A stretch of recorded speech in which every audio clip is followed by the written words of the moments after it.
at MyBCSN1.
It's never too early to plant the seed, to share the tradition, and instill a sense of pride in your HBCU with your little ones. HBCU Pride and Joy Children's Boutique helps you share your school spirit with a wide selection of adorable kids' apparel and accessories officially licensed from your favorite HBCU. Visit hbcupridejoy.com and follow us on all social media at HBCU Pride Joy on Facebook and Twitter.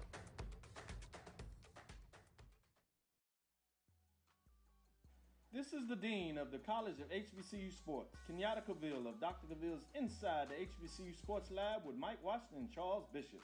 Come mix it up in the lab where the course lecture is in session every Tuesday from 6 o'clock p.m. Central Standard Time on Facebook Live, YouTube Spreaker, or the BCSN app, as we discuss all things about the HBCU sports culture, including exploring the week that was in the sporting HBCU diaspora, as well as the upcoming week of HBCU sports. With me, the Dean, the College of HBCU Sports, on Dr. Cavill's Inside the HBCU Sports Lab with Mike Washington and Charles Bishop. Course lecture dismissed. It was a monumental game for A&M and Tampa. It was a monumental game. Somebody had to lose, and thank God it was them this time. We knew it was going to be a battle. Look at Jake Aves' record.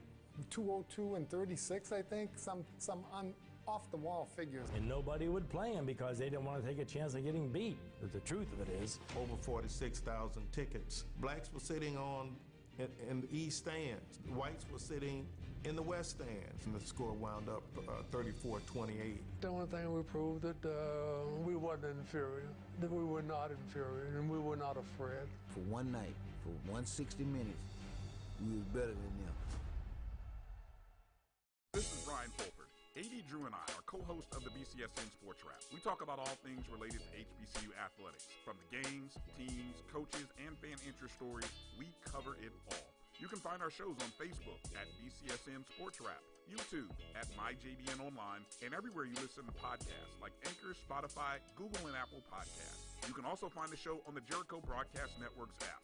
Make sure to download. We look forward to you joining the conversation and being a part of the show. The Cuvée Group is a Florida-based marketing and training consulting firm. We help businesses communicate to their target audience and engage them in conversation. We also help to expand their audiences, which will ultimately result in growth for those organizations. In addition to being a certified constant contact specialist, my colleagues and I are also certified in John Maxwell Leadership Principles. We use these proven principles to conduct workshops, training, and private coaching sessions for individuals and companies looking to take things to the next level. Contact us to schedule a free consultation. Issues today, don't delay, call Cuvée. Have you had your Earth Blend coffee today?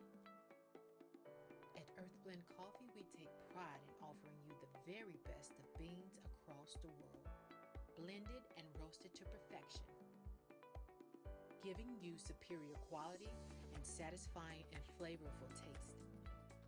Experience the world in one cup with Earth Blend Coffee.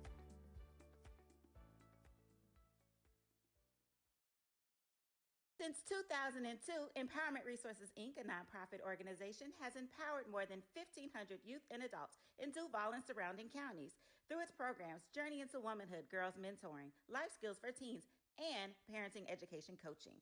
To get involved with programs, volunteer, or donate, visit www.empowermentresourcesinc.org. Follow us on social media, facebook.com/empowerment.resources and instagram.com/empowermentJAX. Shop Velvet Online Women's Boutique to spice up your closet with trendy, unique looks. We have fashionable and chic looks at very affordable prices. Velvet Boutique offers free shipping all year long on all orders. Shop online at www.melvetboutique.com. That's www.melvetboutique.com. Like us on Facebook and follow us on Instagram. Shop Velvet Online Women's Boutique.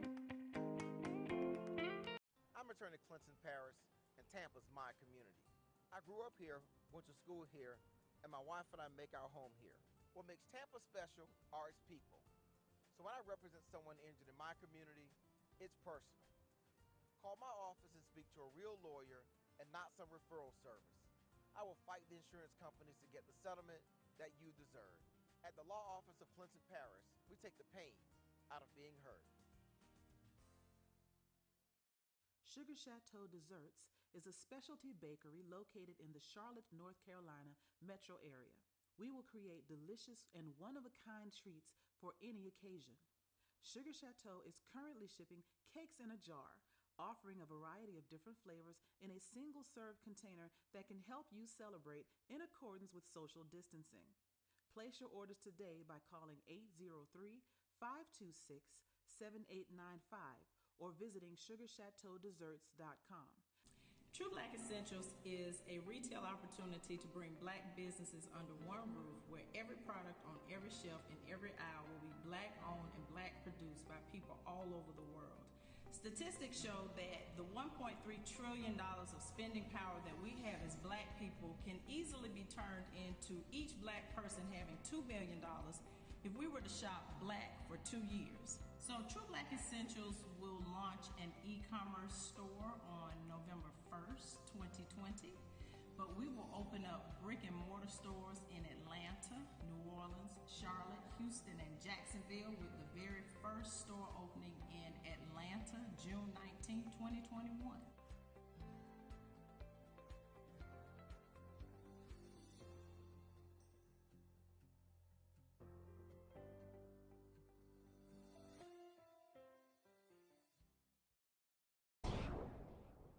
Follow the Black College Sports Network and all of our shows on YouTube. You can find us at MyJBN Online and on all social media at MyBCSN1.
It's never too early to plant the seed, to share the tradition, and instill a sense of pride in your HBCU with your little ones.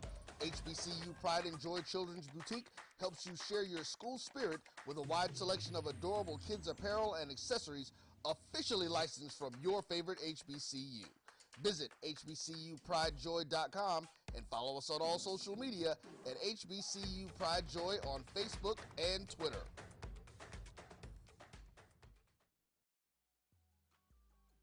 This is the Dean of the College of HBCU Sports, Kenyatta Cavill of Dr. Cavill's Inside the HBCU Sports Lab with Mike Washington and Charles Bishop. Come mix it up in the lab where the course lecture is in session every Tuesday from 6 o'clock p.m. Central Standard Time on Facebook Live, YouTube Spreaker, or the BCSN app, as we discuss all things about the HBCU sports culture, including exploring the week that was in the sporting HBCU diaspora, as well as the upcoming week of HBCU sports. With me, the Dean, the College of HBCU Sports, on Dr. Cavill's Inside HBCU Sports Lab with Mike Washington and Charles Bishop. Course lecture dismissed. It was a monumental game for A&M and Tampa. It was a monumental game. Somebody had to lose, and thank God it was them this time. We knew it was going to be a battle. Look at Jake Aves' record. 202 and 36, I think, some off-the-wall figures. And nobody would play him because they didn't want to take a chance of getting beat. But the truth of it is, over 46,000 tickets. Blacks were sitting in the east stands. Whites were sitting in the west stands. And the score wound up 34-28. The only thing we proved that we wasn't inferior, that we were not inferior, and we were not afraid. For one night, for 160 minutes, we was better than them. This is Ryan Fulford. AD Drew and I are co-hosts of the BCSN Sports Wrap. We talk about all things related to HBCU athletics. From the games, teams, coaches, and fan interest stories, we cover it all. You can find our shows on Facebook at BCSN Sports Wrap, YouTube at MyJBN Online, and everywhere you listen to podcasts like Anchor, Spotify, Google, and Apple Podcasts. You can also find the show on the Jericho Broadcast Network's app. Make sure to download. We look forward to you joining the conversation and being a part of the show. The Cuvée Group is a Florida-based marketing and training consulting firm. We help businesses communicate to their target audience and engage them in conversation. We also help to expand their audiences, which will ultimately result in growth for those organizations. In addition to being a certified constant contact specialist, my colleagues and I are also certified in John Maxwell Leadership Principles. We use these proven principles to conduct workshops, training, and private coaching sessions for individuals and companies looking to take things to the next level. Contact us to schedule a free consultation. Issues today, don't delay, call Cuvée. It's never too early to plant the seed, to share the tradition and instill a sense of pride in your HBCU with your little ones. HBCU Pride and Joy Children's Boutique helps you share your school spirit with a wide selection of adorable kids apparel and accessories officially licensed from your favorite HBCU. Visit hbcupridejoy.com and follow us on all social media at HBCU Pride Joy on Facebook and Twitter. Good morning, everyone, and welcome to the BCSN's 2021 Black College Baseball Media Roundup as ranked by Black College Nines. I would like to introduce you to AD Drew and Michael Coker. Good morning, gentlemen. Hello, Roy. Morning, fellas.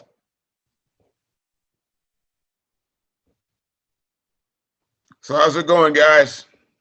It's going okay. It's a great day. We know a lot of people are still snowed in or iced in or still without power throughout most of the country there, Michael. But we just hope that the sounds of summer coming a little bit early with baseball, HBCU baseball, can help bring some cheer and brighten up a lot of people's day as we are getting ready to get into HBCU baseball season. Yes, sir. And I pray for the safety of everyone involved in this Arctic freeze we're experiencing, especially in Texas, where it's unusual to hear that they received snow, let enough weather that's forcing everybody to lose power and have to struggle. I ask that they make diligent with God and keep God in their prayers and thoughts. Yeah. Michael, before we get started and go through the top 10, why don't you kind of tell everybody about Black College Nines, what you guys do and how the polls came about? Okay. Black College Nines, we cover strictly historically Black college and university baseball. We Our main goal is to promote the sport, to get Black College Nines. Is we preserve the legacy of historically Black college and university baseball. That's our goal. Our goal is to be the forefront in leading the nation in getting what our coaches do, put the product on the field. And that's our, like I said, that's our main goal. That's the reason why we push the sport to great heights. That is one of the reasons why we look forward to presenting Black college baseball to the world. It is one of the best things that I like about what we're doing is it gives us a chance to educate and inform the historical history and the historical aspect of HBCUs. All right. And Michael, if you would quickly go down the lineup today, go through the top 10 and the head coach and a 20, 30-second nugget about each team as you go through those. Well, I want to welcome everyone to Black College Nines, our 2021 preseason poll. Our poll consists of our voting committee is made up of an informal and impartial group of individuals who follow college baseball at all levels. It includes HBCU group of athletic administrators and educators, college baseball writers, and other sports journalists and broadcasters, former HBCU and other college baseball players, above all else, college enthusiasts who have an interest in promoting HBCU baseball and getting it to the forefront. Our poll, our voters are voted upon. They're independent of anything that we go to do. When we vote, we have more than 40 members of the media from across the nation who come together on the days that we decide that we're going to have our poll. And that includes preseason and the regular season that will lead up to a national champion. Coming into the 2021 season, this is how our poll turns out. All From right, the Michael. large school division. Go ahead. From the large school division, coming in at number 10, led by Antoine Riggins, is the Prairie View A&M. Prairie View A&M last season, because of, I believe, COVID shut them down. I believe that they were going to be the surprise team of 2020. All indications were they were on a breakout season until the pandemic hit. Coming in at number 9, led by Brett Richardson, the Alcorn State team. Alcorn State was another team from the SWAC that should have had a good season because COVID shut them down again. And it's unfortunate that we had a pandemic that not only affected the entire country, but it's still affecting the world. Our number 8 team is led by Jim Corner from the University of North Carolina Central, another MEAC school. Coming in at number 7 from the Sunshine State, coached by Jamie Shope, Florida A&M University. The Rattlers, who were known to start off with a strong season at the beginning of the season, and this is something that they've been doing for the last 5-6 years. The Rattlers, Florida A&M at number 7. The number 6 team is led by Coach James Cooper from Grambling State University. The Tigers of Grambling State is the number 6 ranked team in our top 10 preseason poll. Number 5 is led by new head coach Chris Crenshaw, who was just hired recently to replace the former coach Garrett Jackson. Southern University, Southern University is the Jaguars from Southern University is your number 5 ranked team. Before I move on to the 4th ranked team, As I said, Black College Nines, we have more than 40 poll voters. We vote independent. We do not discuss our polling to each other. And it's an honor that when we first took this endeavor on, we started with 6, and we wanted to be more transparent, and we have grown to more than 40 voters across the nation who are more than enthusiastic to be a part of this.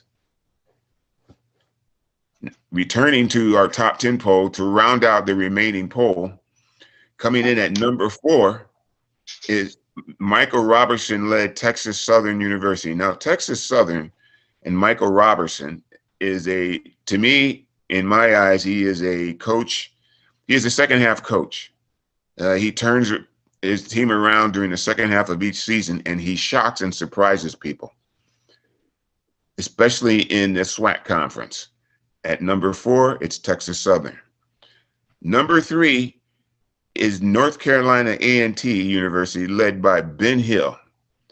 North Carolina A&T is one of your better programs in the MEAC conference. This year, they have a stout team, senior driven. Big things are expected out of North Carolina A&T. That's our number third ranked team in the nation. Number 2 is Jackson State University, led by Omar Johnson. Omar Johnson is going into this will be his 13th season, where the past 12, he has won 30 or more ball games straight, which is a record for an HBCU, 30 ball games. Coming into our poll at the number 1 ranked team across the nation is Alabama State University, which is led by Jose Vasquez. Jose was brought in as a head coach as he was part of Mil Melendez's assistant from Bethune, who built powerhouses. Ever since he's taken over, he has built and is carrying Alabama State into another powerhouse. Our number 1 ranked team for the preseason of 2021 is Alabama State. And there you have our top 10 teams coming into the season, which will be an exciting season because we're coming off of COVID and teams are getting back to playing. And with the season starting this weekend, opening play starts February 19th. All these teams will be in action, including the Andre Dawson Major League Baseball Classic, which will be played in New Orleans. All right, Michael, before we get into our first guest, Coach Antoine Riggins of Prairie View A&M, if you would, could you go over a couple of teams that are just on the outside looking in, who may be teams that people need to watch out for to jump into the top 10 or may even ultimately wind up in the top 5 in the Black College Nines polls this year? Well, you have several teams, and I have several bubble teams that I would like to include as well. But I'm going to stick with our polling on these teams and give everybody a breakdown of the few teams that are on the bubble. It could have been in the 9th and 10th spot. One of those teams is This is the dean of the College of HBCU. State has a excellent ball club. One of their hitters is a national hitter. Although his numbers weren't there for 2020, he is in the top 100 as far as the NCAA and D1 baseball and Baseball America. And that's Norfolk State. A team that should get some good consideration is in Arkansas Pine Bluff. Carlos James. He's got pitching this year. He took some time to address the issues that was needed to bring his team back into the forefront of the SWAC baseball, and that's Arkansas Pine Bluff. And then there's Coppin State. I expect some good things out of Coppin State this year. I think that Coppin State is an excellent ball club, but also also I have a dark horse, and I think that dark horse is Delaware State. I think Delaware State went out and addressed some of their issues of for their roster. I think that Delaware State has proven that they're ready to go to the next level in coming out of fall ball, and I think that they're going to make some noise. So those are my teams that were voted upon and received votes in our top 10 poll. So these aren't any teams that are just being thrown out there. They were actually voted upon by our more than 40 plus members. All right, Coach. It's about time for us to bring on our number 10 team and Coach Antoine Riggins of Prairie View A&M. Michael, go ahead and tell us a little bit about Prairie View A&M, and then we'll switch it over to Coach Riggins to give us his opening statement before we get into the question and answer portion. Coach, how are you?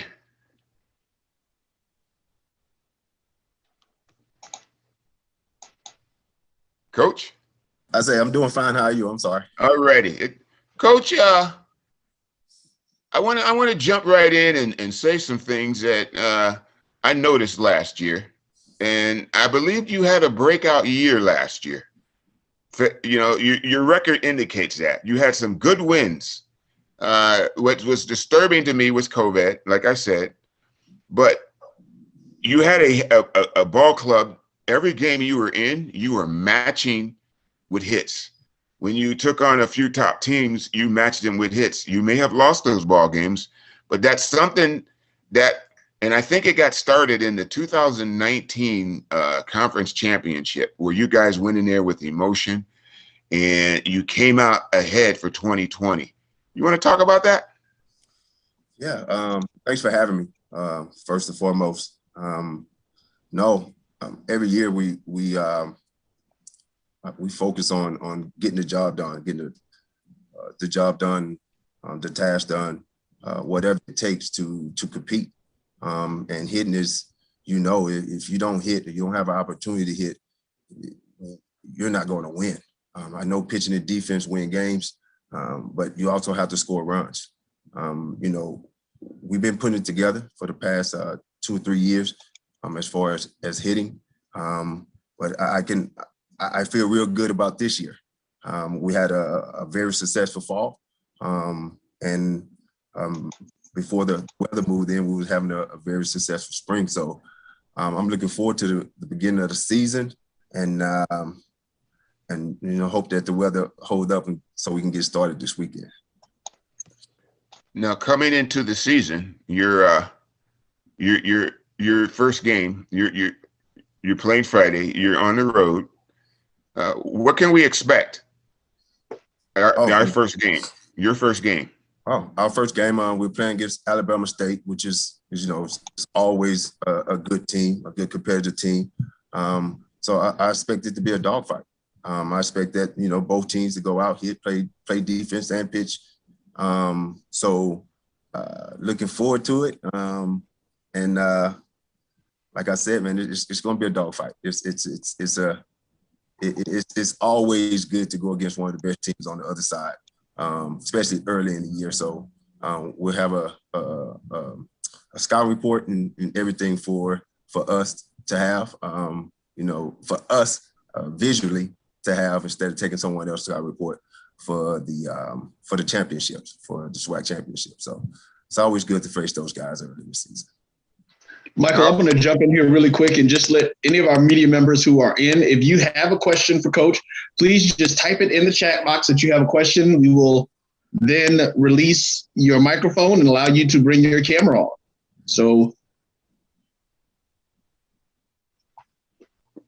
Well, Coach, how has the pandemic affected your players? Has there been a change in their attitude? Has there been a change in the things that they're doing besides going to class online? It have, totally. I think it benefits us as a program. Coming in and not knowing what this disease or virus can do to you or your parents or your grandparents. a lot of guys, you know, saw that, you know, last year that, you know, that the one sport that they love could be taken away from. And, you know, and everybody came in focused. They have done everything that they're supposed to do. We have stayed safe up to this point. We didn't have, you know, 1 or 2 positive tests, but it have got them closer together with the new guys coming in as well. So I think that with this, you know, with this pandemic being so bad, we have some good come out of it. So looking forward to it. Well, let's winding this down. Let's talk about the SWAC. To me, the SWAC is a tough conference.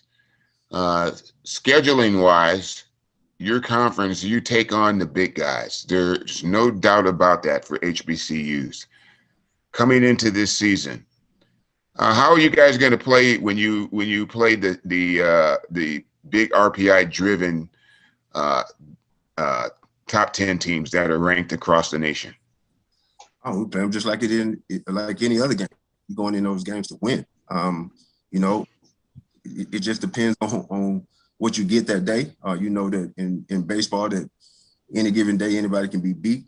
So I go into every game knowing that I can win that game. It just depends on how we pitch and play defense and hit. So every year since I've been here, we've been playing some of the top teams in the country, in SEC, Big 12. You know, it really doesn't matter to me. As long as we're able to put 9 guys out there and compete every day, then I think I have a chance to win. So. All right, Coach, got one question for you. Then Dr. Kenyatta Cavill will come in behind my question. Obviously, scheduling has been the big thing right now with a lot of HBCUs. You know, travel restrictions and everything like that. First of all, talked about how the pandemic has affected your travel, because we know you travel a lot further right now. You basically don't leave the Texas or Louisiana except for your one conference game or one set of conference games in Arkansas. Number one, talk about that. Then number two, talk about you're jumping right into it. You've got 3 SWAC opponents in the Andre Dawson Classic. Are those conference games or are those non-conference games, if you understand what I'm saying, against conference opponents? Kind of talk about that. First question again. I'm sorry, man. It's been tough. I'm working on 2 hours of sleep. We understand. Yeah. How has the pandemic affected your scheduling this year compared to what you would normally do in a normal year? Because, like I say, all your games pretty much are Texas, Louisiana, and then you one time when you go into Arkansas for a conference game. Yeah, the pandemic have affected me pretty bad, man. We had a couple games. We had a serious game with New Mexico State that they had to cancel. 3 or 4 Southland schools had to cancel. So a normal schedule, we will play, 54, 56 games. I'd be surprised if we're able to get 45 in. Due with the pandemic and now with the weather, we may be trying to look for opening for this weekend real fast if the Andre Dawson get canceled. So the pandemic had affected our schedule big time. And do those games, you've got scheduled Alabama State, Alabama A&M, and Jackson State. Do those games count as conference games, or are those just conference opponents that you just happen to be playing? No, they don't count as conference games. We just happen to be playing conference opponents. So it's good. It's good for the conference. I think that in the future, I think it'd be better if we play everybody from each side. But with the 2 new teams coming in, that'll be tough, especially with travel and traveling to Florida twice a year. So I think they're going to stick with both sides, the East and the West, and we'll face them in a tournament. All right. Coming up with the next question will be Dr. Kenyatta Cavill of Dr. Cavill's Inside the HBCU Sports Lab.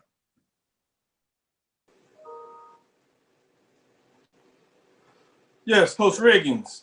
Hope all is well.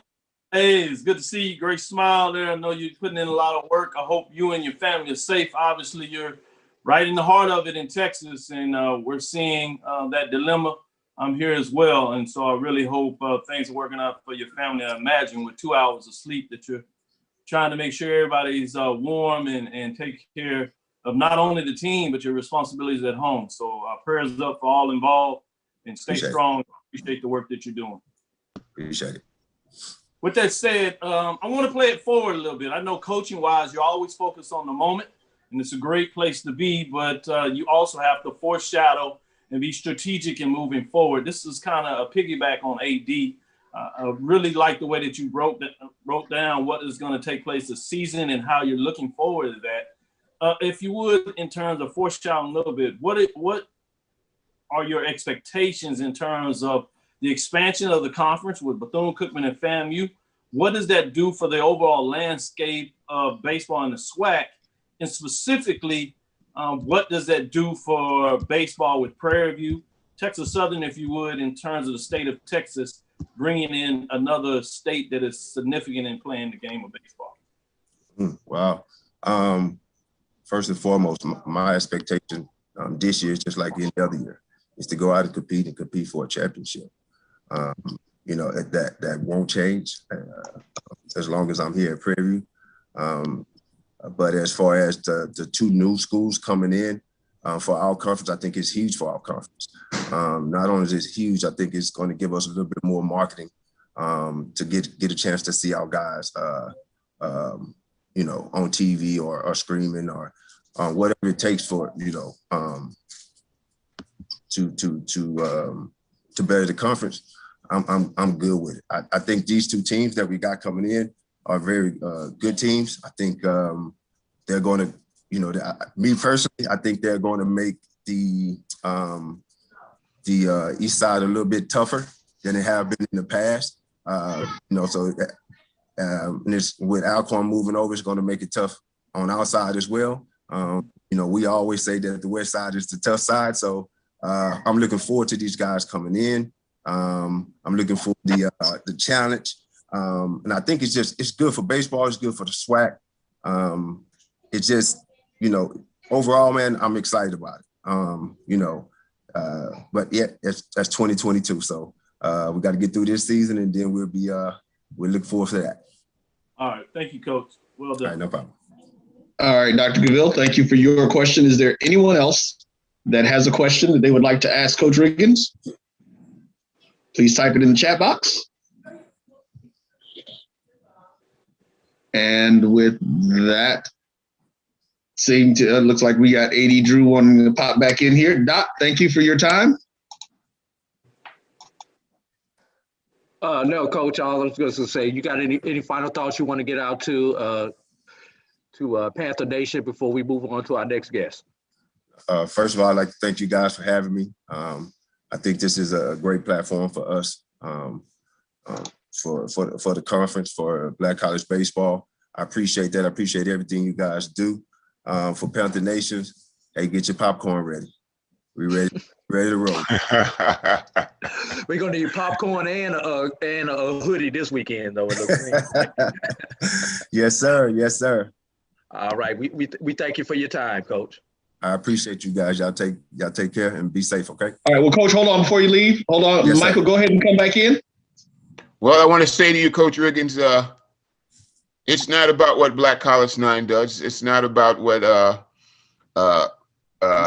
Black networks do.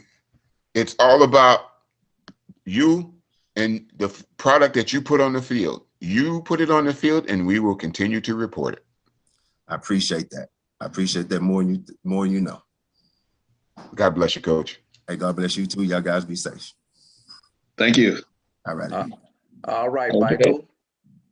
And gentlemen, at this point, we are waiting for Coach Bretton Richardson from Alcorn State. I'm not sure if this is who we have. I'm trying to reach out to the person that is in the room as franchise one to see if that is him.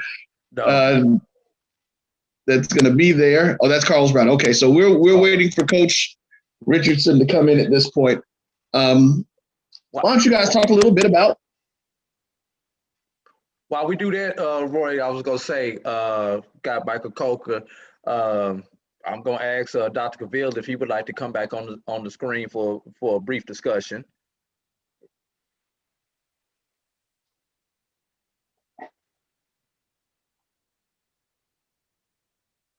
Is Doc still around? Still around, I guess. Yes, I'm here. All right. Would you mind coming back on for a minute? Yes, I'm available. All right. So, I'm going to ask Dr. Cavill. You know, Dr. Cavill is SWAC through and through. Although he covers baseball, where he covers Black college sports throughout the landscape. Dr. Cavill, from a person who lives in the SWAC area, just kind of talk how you feel about SWAC baseball down there and what the impact of SWAC baseball is in that part of the country. There's a couple of ways to look at that, and I really appreciate that question in so many ways. When you talk about Black College Nines, and before that you had Black College Baseball, that really did a great job in terms of providing an additional platform. Quietly down here, which is one of the things that is intriguing, baseball has been a hotbed in the South for a long time, particularly in the state of Texas. Baseball is huge. It's big. It's played year-round in many different ways. It's played at the lowest level, starting with T-ball, youth baseball, all the various ways that you play baseball prior to college.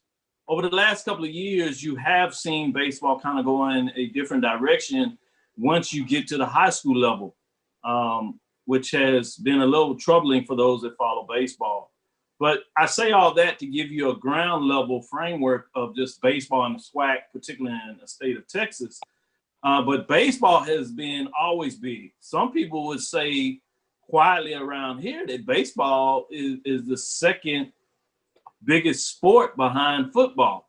And that will surprise people on the Atlantic and East Coast when they think basketball and may think basketball first, even before football. And you have some powerful schools in the SWAC that have played basketball very strong over the years. But baseball gets fans out. And Michael Copeland can share this with you. When you get some of the fans in the SWAC talking trash about baseball, it can be extremely entertaining. I mean, you have the famous framework of Grambling with the gentleman that used to be on the top of the stands that had the boot and would throw the boot on the field and in the fans and really get into it, and folks would get lathered up. And that's not even going down south in terms of Baton Rouge. Coming over that field and getting to the sticks, man, you knew you were into some baseball. And then you got the intriguing part about Texas Southern. It plays in a city park. So you literally have everybody in the city that will come by, music blasting, ice cream trucks, fans back and forth, short porch field. Can you hit the ball into the tennis courts? So in a lot of ways, it's just fascinating when you think about it. And then you go back a little further west, farthest part that you can go in the SWAC to Prairie View, and you come to the hills over there at Prairie View in that playing field, and it gets really exciting. Now, the thing that you also have seen in the SWAC, how you have upgraded the facilities around the conference, which really made it fascinating, and you start to shift off and go in the East, where you go into those East divisions, and you've seen historically what Jackson State has done with baseball. Auburn State is right there in so many different ways. And then you had the uptick of Alabama State in regards to their resurgence in terms of being a championship level team in the play. And now you see Alabama A&M in a lot of ways pushing that new direction.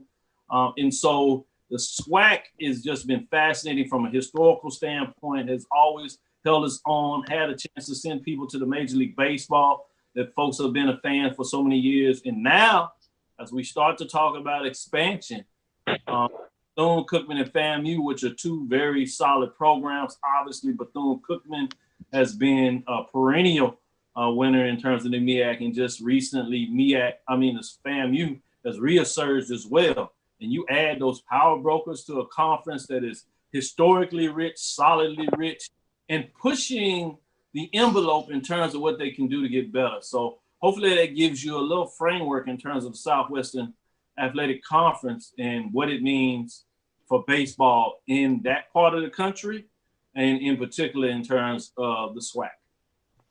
And right now we are awaiting Coach Bretton Richardson of Alcorn State to come on as our next guest. So I'm going to ask a question to Michael Coker. Michael, we all know how competitive SWAC baseball is among HBCUs, but the question everyone always asks is, what happens when we go play the HWCUs, historically white colleges and universities?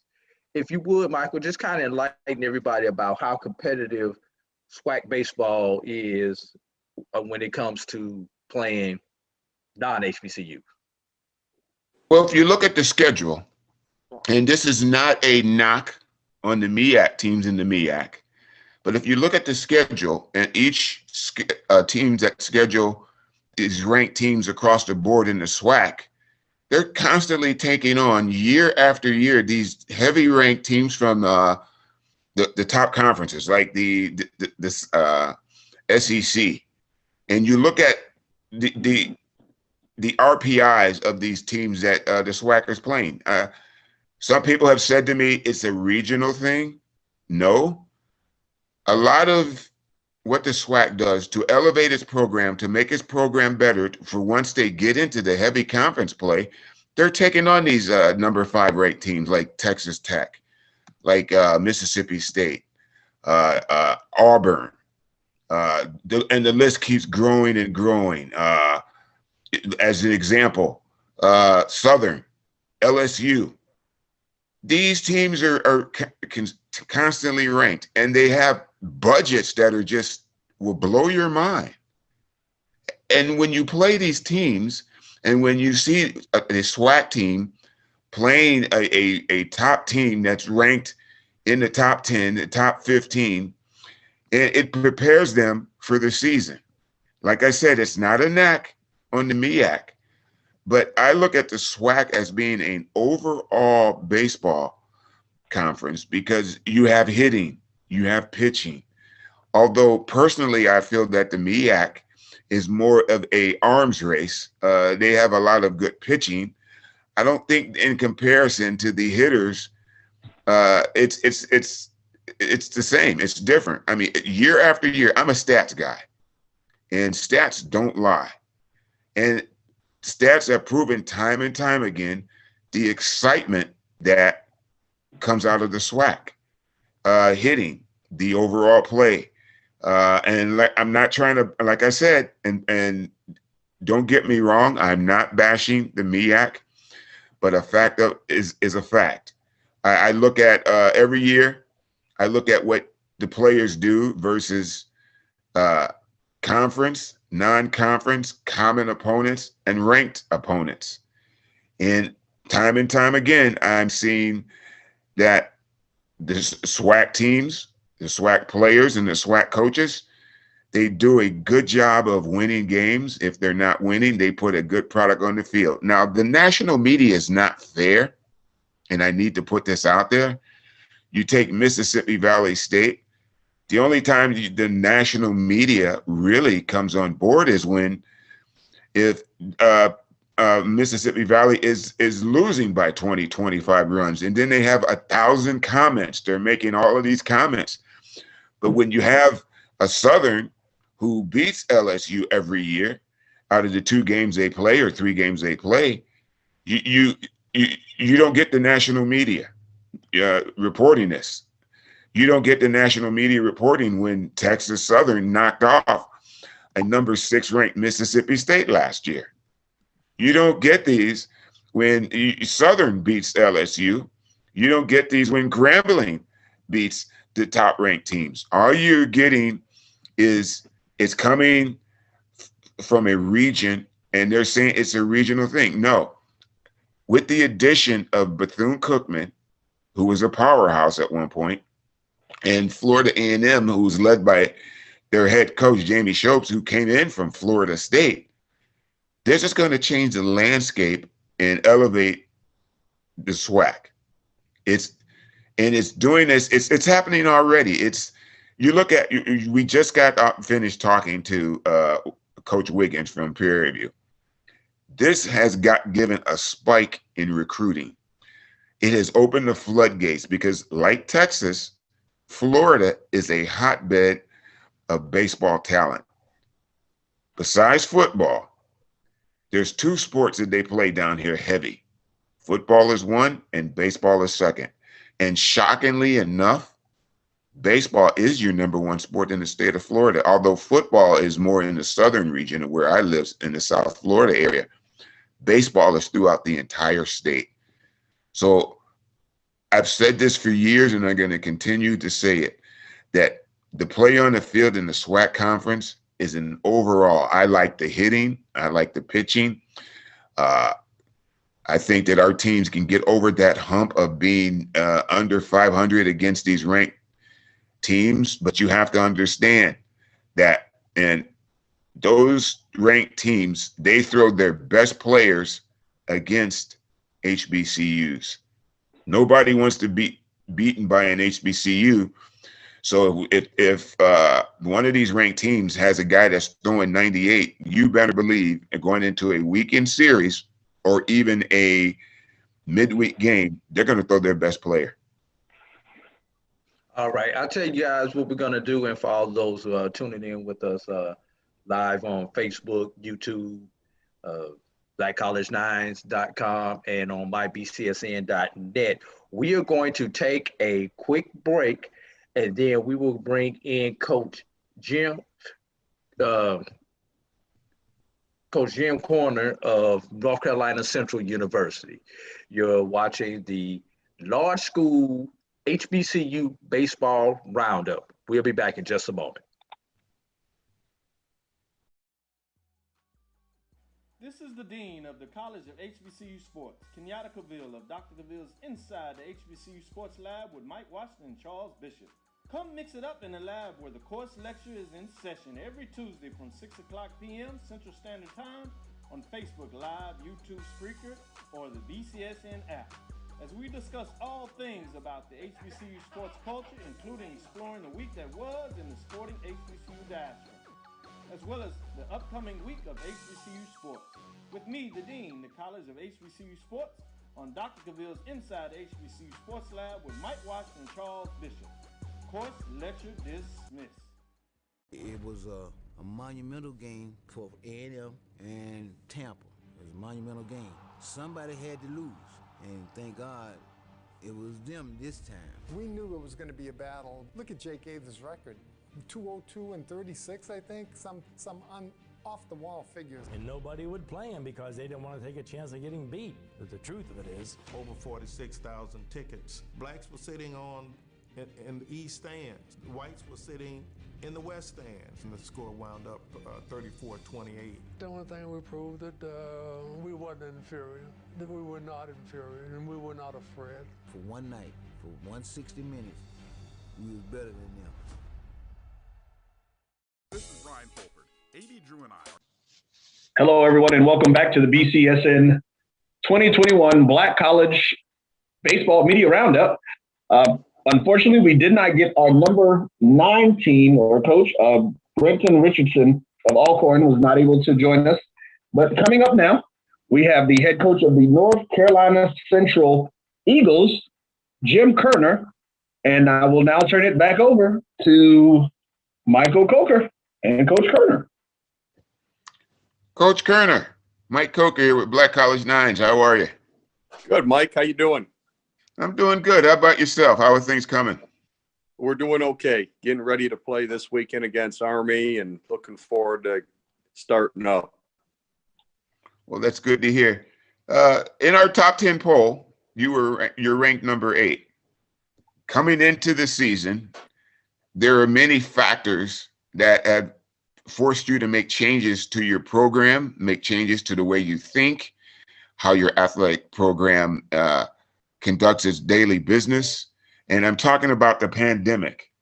I'm jumping in on the pandemic because this is really shut down. It has really changed our thoughts, our thought process, and how we go about conducting what should have been a normal fall ball leading into the season. How are things coming with the program and you and your players? Well, the pandemic certainly caused a lot of challenges, and it's going to be something throughout the season that we're going to have to continue to monitor. But the fall, we had to be, we had to take extra precautions as far as our testing goes, and distancing and mask wearing, and our guys did a really good job in the fall. We really limited any major setbacks and that type of thing. We did have a little bit of a setback this spring coming out of the holiday break, where we really couldn't get on the field until about a week and a half ago. So where we got a little bit of a late start this spring, but guys are working hard and to catch up and to get ready to go for opening weekend. Well, tell me, Coach, on a recruiting stage, how has the pandemic changed your thoughts, your process on going out and getting these top recruits to come into your program?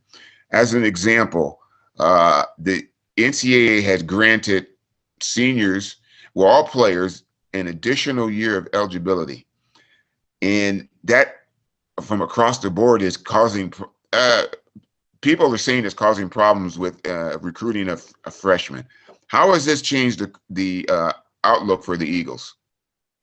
Well, you're probably not going to be recruiting as many as you normally would.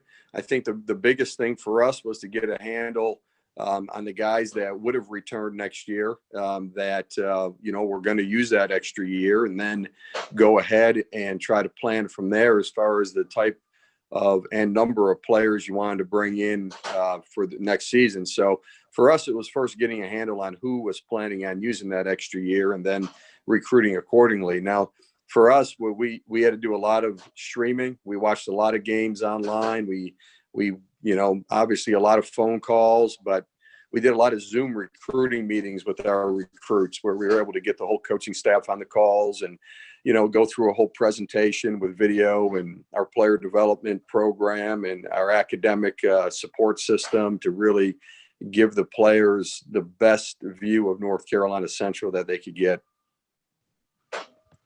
Well, Coach, one of the things that I would want to discuss with you is the administration made a decision to cancel North Carolina Central's program. And it was a shocker to not just many in the HBCU ranks, but across the nation as well. North Carolina Central has a very fine baseball program. You play in a very nice stadium. You play in a good region and across the Eastern Seaboard. So how has this changed, knowing that we're just a week out from this information? And what brought this on? Well, it obviously has been extremely difficult. It's hard on the players. It's hard on the coaches. I believe our guys have handled this extremely well. I believe our players are extremely motivated and focused to making sure this is going to be a great season. A lot of hard work was put into preparation, and we're going to see it through. I guess in short, you can blame the pandemic. I guess that's probably where the biggest impact came from, the economics of the pandemic and the struggles that most universities are going through, and just the financial aspect that the pandemic has caused some economic hardships. And unfortunately, we were a casualty of that. Coach, how you doing today? AD Drew here from Black College Sports Network. How you doing? All right. Wanted to ask you kind of a follow-up on the question that Michael just asked you. Obviously, BAC baseball after 2021 is over as we have known it for so many years. that due to teams leaving the conference, you guys dropping your program, and other factors. So with this being the last year of BI baseball as we know it, especially for your student athletes there, how do you motivate these kids to go out and still compete for a championship versus just going through the motions and putting themselves in position for those who have eligibility, where everybody will have the opportunity with eligibility remaining, to go on to another university to continue their career? Sure. Well, I think it's a multifaceted answer, and to me, it comes down to pride. It comes down to individual character. These players, in my opinion, they owe it to themselves that they've put in a lot of hard work. Just because the program isn't going to be around next year, to me, it doesn't negate the work that they put into this year. And first and foremost, I believe these student athletes owe it to themselves and to their families that put them in this position to go out there and compete and to play hard. But they also owe it to the people that came before them. There's been a lot of student athletes in my 10 years here in North Carolina Central that also put in a lot of hard work and effort to get this program started and to get it to the point that it is now. And I believe very strongly they owe it to their predecessors to go out there and play hard for them and make sure that they represent the efforts for everyone that have put into this program. Let me follow that up once again. Obviously, that's going to change the off-season dynamics for you and your coaching staff also. Now, we know the relationships that coaches build with their players throughout their tenure with them. But you're going to be in a unique position. Obviously, one of your goals now, instead of bringing in new kids, is going to help get your current roster placed at other schools, while yourself ultimately finding another place to continue use your talents and to coach at. So what are you anticipating this offseason to be like, given these unique dynamics? Well, that's a great question. My focus first and foremost is on our players. Number one, we want to make sure we have a great season and we're doing our best to compete, because ultimately that is going to put them in the best position that they can be in to move forward and have continued opportunities to play baseball. And number two, my focus is on helping all of these players, both my current players and incoming recruits, to find places to play. They're all very passionate about baseball. They want to continue their athletic careers. And we have some really good ball players that deserve to keep on playing this great game. For me personally and the staff, I believe that it'll take care of itself over time. We'll have to see how the season plays out, and we get into the summer and see what's available and see what the options are. Well, Coach Mike Coker here. Is this a rallying cry for your players? Have you noticed a different attitude, a different play? Are guys getting to ground balls they normally wouldn't get to ever since the announcement? Because normally something, and I saw this a few years ago with one HBCU program that canceled in mid-season. Things just unbelievable things started happening. What's the outlook? What is different as it's happening since the announcement? I believe you're going to see a very tight-knit team, a team that is really motivated to play for each other. And not that we haven't had tight teams before and teams that really, cared about each other, but I feel like it's a different level this year. These guys are really pulling for each other. They've really come together, and I feel that alone is just going to increase the compete level and some of the little things that you're talking about. Just that little extra effort, that little extra motivation to not only perform for each other, but to also prove some people wrong that hey, listen, we deserve to have a program here. All right.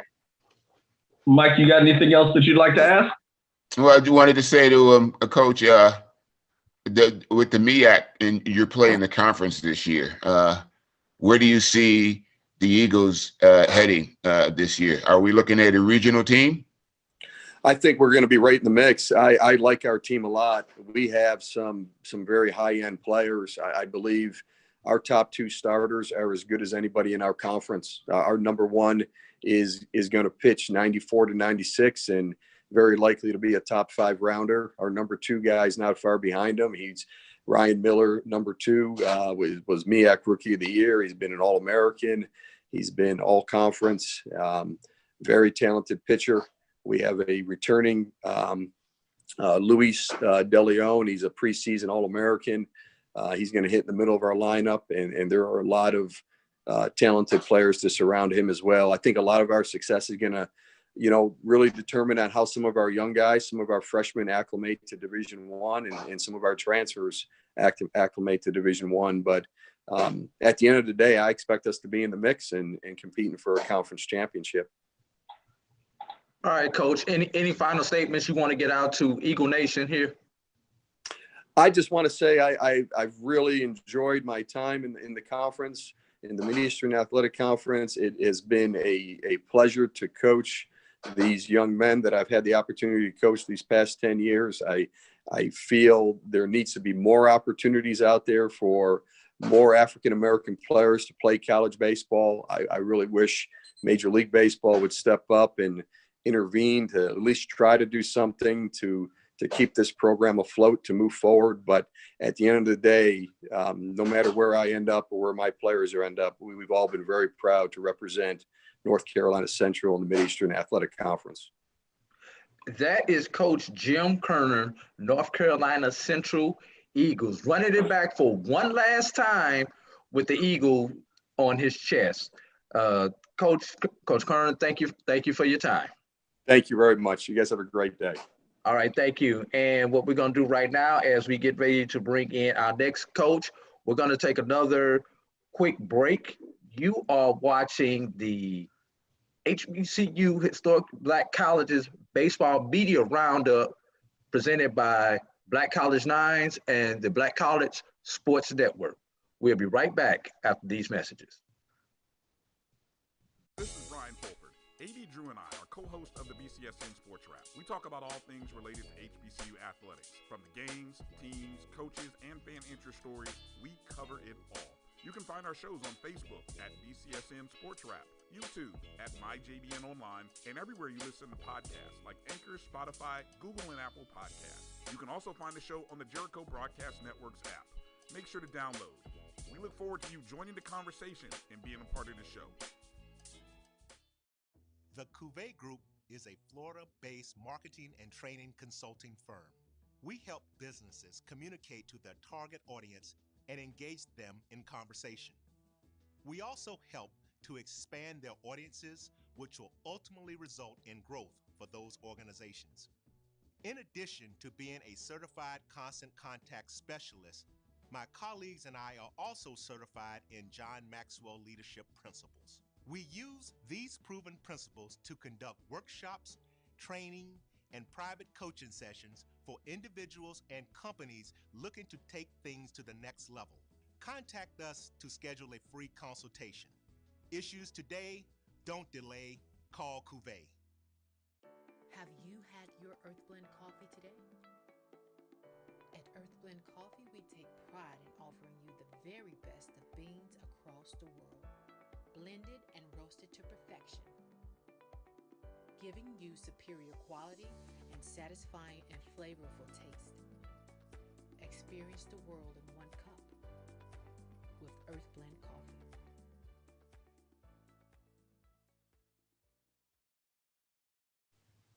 Hello and welcome back to the BCSN's presentation of the Black College Baseball Media Roundup with Black College Nines as they are ranked the top 10 schools.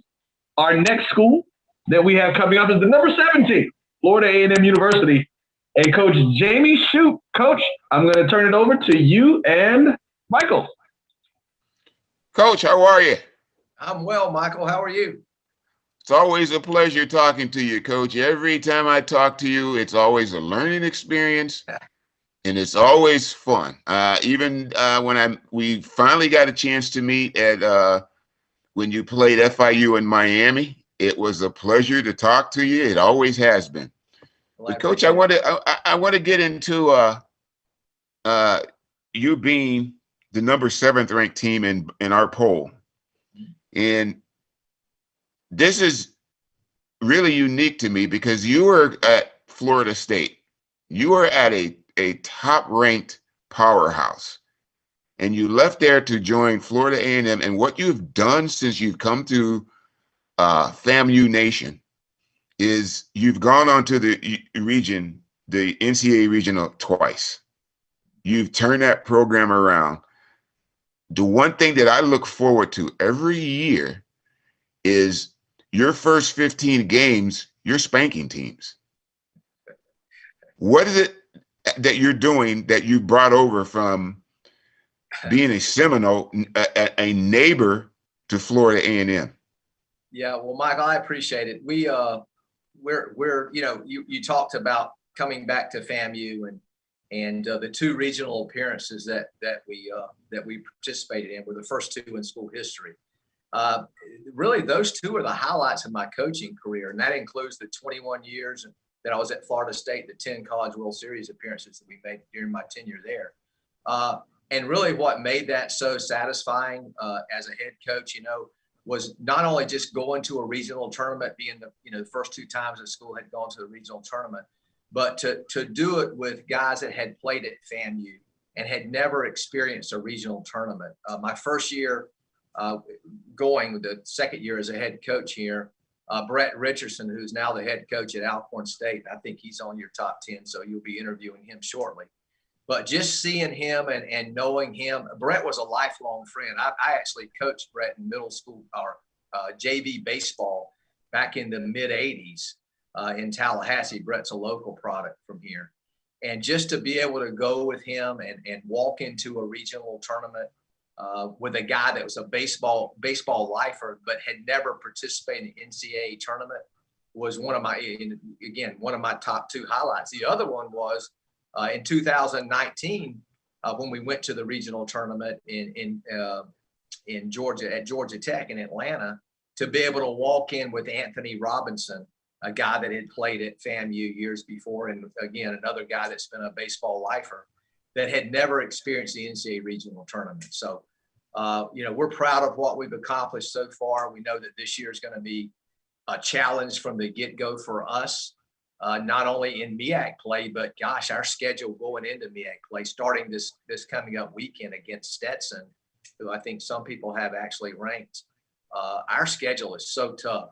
And then the MEAC, and gosh, all of college baseball is probably deeper and more competitive this year than any year that I've been involved in it, including those years those formative years at Florida State. Well, Michael, we have a question now from Charles Bishop of Inside the HBCU Sports Lab. How you doing, Coach Shoup? I'm well, Charles. I wanted to fast forward a little bit. Florida A&M, of course, is going to be joining the Southwestern Athletic Conference.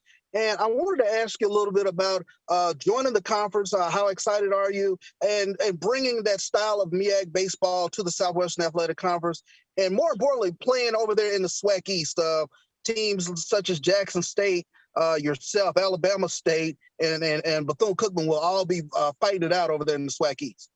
Yeah, we're excited about the move to the SWAC. We've enjoyed our participation in the MEAC, but and looking forward to this last year playing in the MEAC, and we want to go out with a bang. We want to try to defend our 2019 MEAC championship this year, but we also have an eye toward the SWAC. We realize that although both leagues are very competitive, we feel like top to bottom the SWAC may be a little more competitive. So we feel like we got to get better to be able to compete. And we know that because, every year we play South Alabama, have played them since I've gotten here. About every other year we play Jackson State. Bethune is coming over with us from the MEAC, so we're familiar with them. And we played Southern in 2019 as a kind of a setup for help both of us to get ready for the regional tournament. When they won the SWAC, we won the MEAC. We met in Pensacola and played 2 just scrimmages over there. And then Alcorn State, we played them basically every year since I've been here. So we're very familiar with SWAC play. We're excited about the move, but we do feel like we're definitely going to have to get better to be able to compete for a championship in that conference. Are there subtle differences between MEAC baseball and SWAC baseball? I think there is. I think the biggest difference, as it's been explained to me by Brett, as I mentioned, Brett Richardson at Alcorn State and I are good friends. He says it's just a little more athletic league. He said offensively it's better, and pitching maybe not quite as good. So there's the challenge. Both myself and my assistant coach, we only have one right now, both have pitching backgrounds. We both we're two-way players in junior college, but both just pitchers at the D1 level. So we're going to have to kind of pick up our game offensively, we feel like a little bit, and continue to what we try to do pitching-wise. But we're excited about it. I mean, our administration, I think it was a great move for our school, our administration getting us in there. We're going to have to recruit better. And with that, mentioning the administration, they've done a good job in helping us upgrade our facilities so that we can recruit better, so that we can compete in what we feel that's going to be a more competitive league. We've just finished a new locker room. It's already planned. It's already set to go down with a brand new sports turf field, the whole infield, outfield of our baseball field, new dugouts, new stadium, a grandstand area. So there's some changes happening, not only us moving to the SWAC, but some changes that will happen behind the scenes by our administration to help us be able to recruit better to compete in that league. Sure thing. Thank you, Charles. Coming up next, we have a question from Carlos Brown. So Carlos, we'll ask you to go ahead and unmute yourself. Hey, Carlos, Coach. you there? Yeah, hey, I'm here. Yes, How you doing, Coach? Appreciate well. the time. Talk about your relationships with the coaches in the Southwestern Athletic Conference. Yeah, well, as I mentioned, Brett Richardson was an assistant coach for me at FAMU. Actually, when I got the job, when I was offered the job at FAMU, my first call was to Brett. He was out of coaching at that time, and I wanted to get him back involved because I knew him and I trusted him. And I guess any coach will tell you, one of the biggest issues you have coaching, or biggest factors in hiring somebody, is the trust factor. And so I trusted Brett, and 2 years into it, we were able to win a MEAC championship and take the first team in FAMU history to the regional in Gainesville. So very familiar with him, very familiar with Omar at Jackson State and the style of play that they've always had. When I took the job at FAMU, coming from Florida State, the one thing I mentioned was that I wasn't trying to be Florida State. That if I had to look at a model for what I wanted the FAMU program to try to match or try to compare ourselves to, it was Alabama State. And Jose's there. He's done a great job at that program. He's a good friend as well. We spent a lot of time on the recruiting trail together. So very familiar with the coaches. Their personalities are reflected in their style of play. And so it goes back to what I said earlier. I know we're going to have to get better to be able to compete for a championship in the SWAC, simply because of the great job that coaches do in that league. Coach, a follow-up question. You, of course, have experience playing in the regionals. As a conference, in both as the MEAC and the Southwestern Athletic Conference, what will it take to not only continue to get to regional play, but also get some more wins? And can a conference like Southwestern Athletic Conference, can they up their play where they can get an at-large bid? Is that a achievable goal? Obviously anything's achievable. It's a very hard goal to accomplish. I think there are a couple of things that we're going to have to all get on board. And this is my opinion. I can't say that everybody has the same opinion that I have, but I think there's a couple of things we're going to have to do. One is continue to recruit and get better players, as I mentioned. That's our goal every year, and I'm sure other coaches as well. I think we got to play the same schedule everybody else plays. The reason I mentioned that, we played Southern, and Carrick Jackson had done a great job there. Now moved on to professional baseball. Just spoke to him last week, but we met in Pensacola to play. The only reason we met to play the week before the regional is because the SWAC and the MEAC were not playing baseball that week. We were off. So teams that win the SWAC currently and teams that win the MEAC currently have to sit for 2 weeks before they go into the NCAA tournament. We actually play our conference tournaments a week prior to everybody else playing theirs. So I think we've got to be looked at as equals. We've got to be equal. And I think one thing we need to do is look at extending our season and playing the same length of season everybody else. That gives us a chance to be considered more legitimate in the NCAA eyes. It also gives us a chance to better prepare. And, you sit for 2 weeks, that's kind of hard to do in baseball. In baseball, you're playing 4 or 5 games a week usually. And then to have to sit for 2 weeks waiting on the other teams to play their conference tournaments on a weekend that we're off, you kind of go into that thing a little flat sometimes, a little stale. And there's nothing you can do to prepare for games. I mean, that's the whole essence of minor league baseball. So you can't out-coach playing sometimes. Yeah.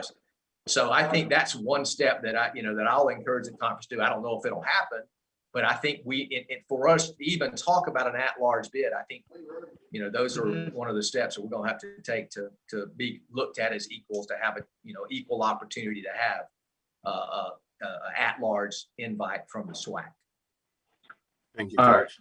right. Carlos, thank you for your question. Coming up next, we have a question from AD Drew, and following that, we will have another question from Mr. Michael Coker. So AD Drew, go ahead and please start your camera. All right, Coach. Since Carlos brought out his SWAC hat, I got to bring out my hat for you for this question. Love it, Coach. I've been asking this question to a lot of the other coaches. Scheduling. Normally, we know how the schedule runs pre-pandemic.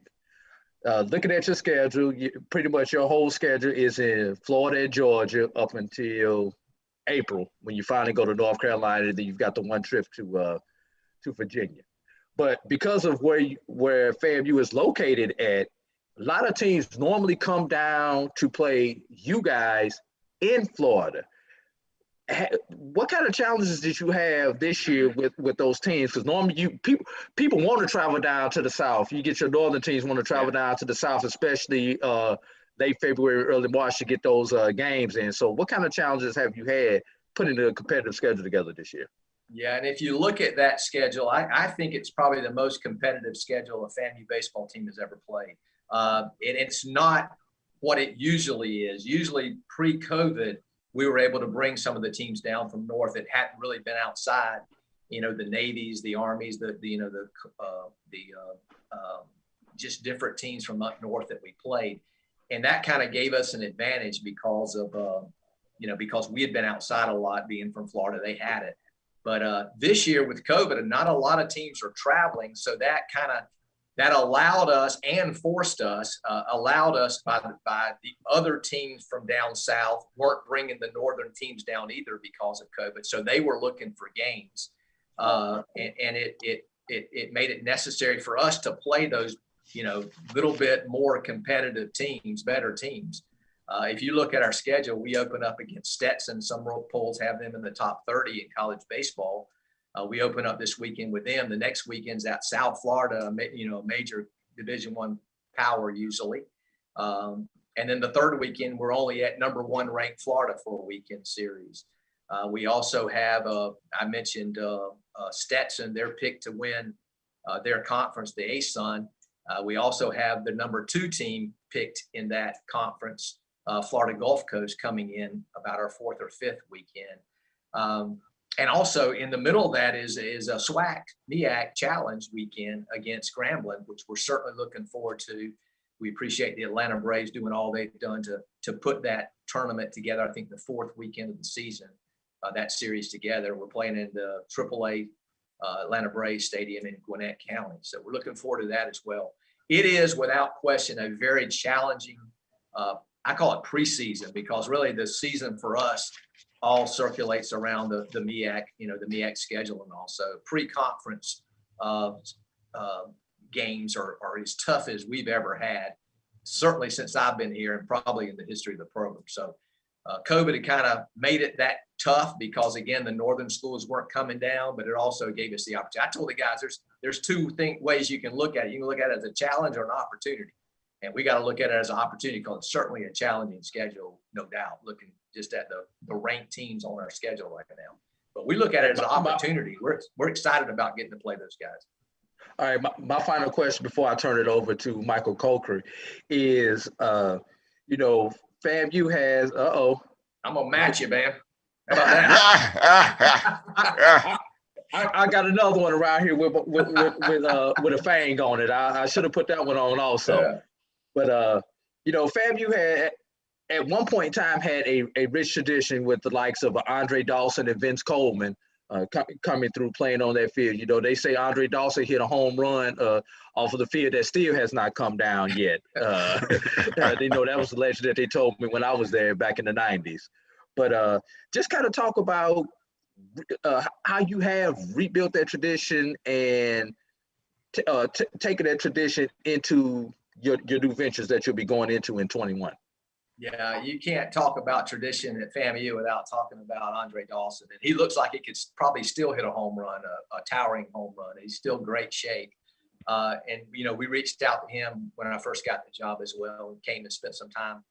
He came and spent some time back at FAMU. So the tradition is great. Vince Coleman was back last year here. Hal McRae, the first African-American manager of a professional Major League Baseball team. Marquise Grissom, going up to Atlanta to play, and you can't think of the Braves without thinking about Marquise Grissom. So there's just been such a rich tradition of FAMU baseball. Really, it's all about money. It is. I mean, the facilities needed to get better, and they've started to get better. As I said, we're getting ready to put a brand new playing surface, field turf in next year. So it's funny that you mentioned that because I just reached out, just put a letter together that will go out to former baseball players about helping us continue to build what we've tried to build in the last 7 or 8 years that I've been here and reestablish the tradition of FAMU baseball. You're not going to do that in this day and time without money, without better facilities and so that you can recruit better players. And our administration now understands that. They're really proactive in trying to make sure that once our guys get here, our players get here, our student athletes, they have a great college experience. And a lot of that is stuff. Kids these days, when you recruit, they like stuff. They like to see how many uniforms you got. They like to make sure they're going to get their meal money, just treating guys right. That's the main thing with anything in life. You just treat people right, good things happen. And that's what we try to do here with our program. And I like the new hat there too. Yeah. Love it. All right, Michael, we give it to you. Get ready to close us out. Coach, I want to talk about what Carlos Brown stated to you regarding playing teams' strength of schedule. You and I had a conversation a few years ago, and I drove that conversation because your second year, you and Bethune-Cookman had the highest rating percentage index, which is better known as the RPI, of any HBCU. I think you were in the top 30 at that time. And to the NCAA regionals, they only take the one team from each conference, from HBCU conference, from one team, the winner from the MEAC and the winner from the SWAC. Now, if we are to get a second and a third, maybe a fourth team in, we had discussed what was needed as far as rating percentage index. How do we get that as to where we can become an at-large bid? What must HBCUs do, especially FAMU, if you don't win the MEAC conference outright, but you can still get that at large? That's a great question. And that's a great kind of example of what you were speaking of, because the year you mentioned that our RP was so high, we were 5th in the country in hitting. We could hit, man. We were 2nd in on base percentage in the country.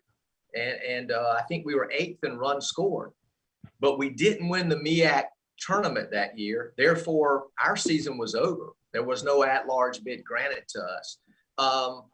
The answer, unfortunately, with anything or with most things, there's not a quick fix for that. I mentioned trying to make sure that we do things just like every other conference does. I think that's important. But I'll tell you this, and I think any coach, I mean, you were just talking about to North Carolina Central. They got a good program, man. They didn't even make the MEAC tournament the last couple of years, and they got a great program. They got great players. Baseball in the MEAC and in the SWAC has grown, has gotten better every single year, and it continues to get better. So I think if we continue with what we're doing and hiring the good coaches and hopefully, like Central was talking about, keeping those programs alive, you're going to see through time things change a little bit. The same conversation we're having in the SWAC and the MEAC, the ASUNs having, the other conferences, the smaller conferences are having as well, about how to make sure that their brand is still worthy of getting an at-large bid. So it's not just for us, the SWAC and the MEAC, it's for other conferences too, because the ACCs and the SECs, the bigger conferences, the Power 5 conferences are dominating that conversation right now. We go to Florida and play. It's important for me that we represent ourselves well there.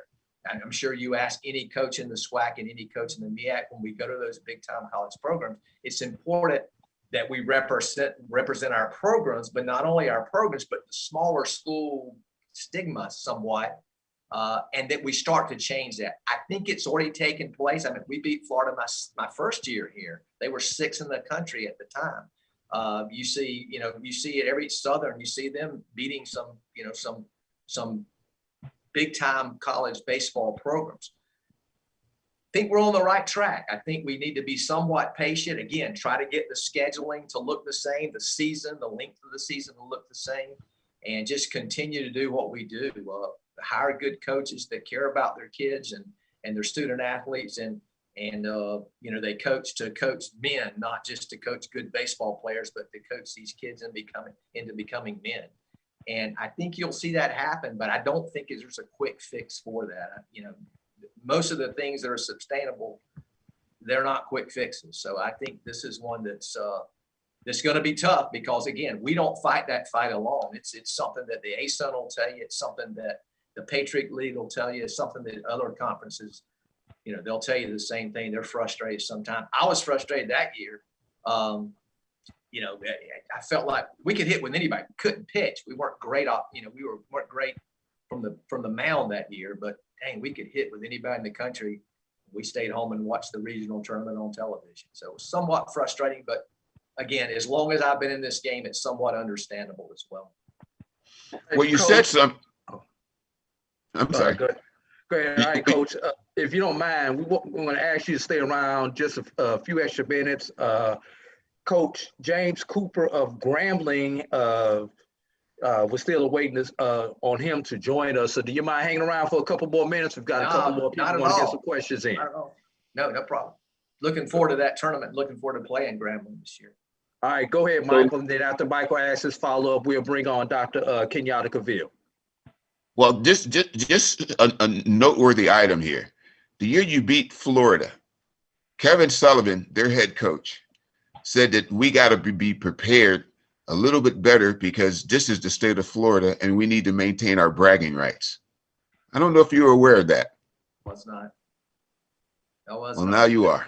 Yeah. And I've known Sully for years. Actually, as I said, he reached out this year and gave us the opportunity to come there and play him. So that's certainly good to hear coming from him.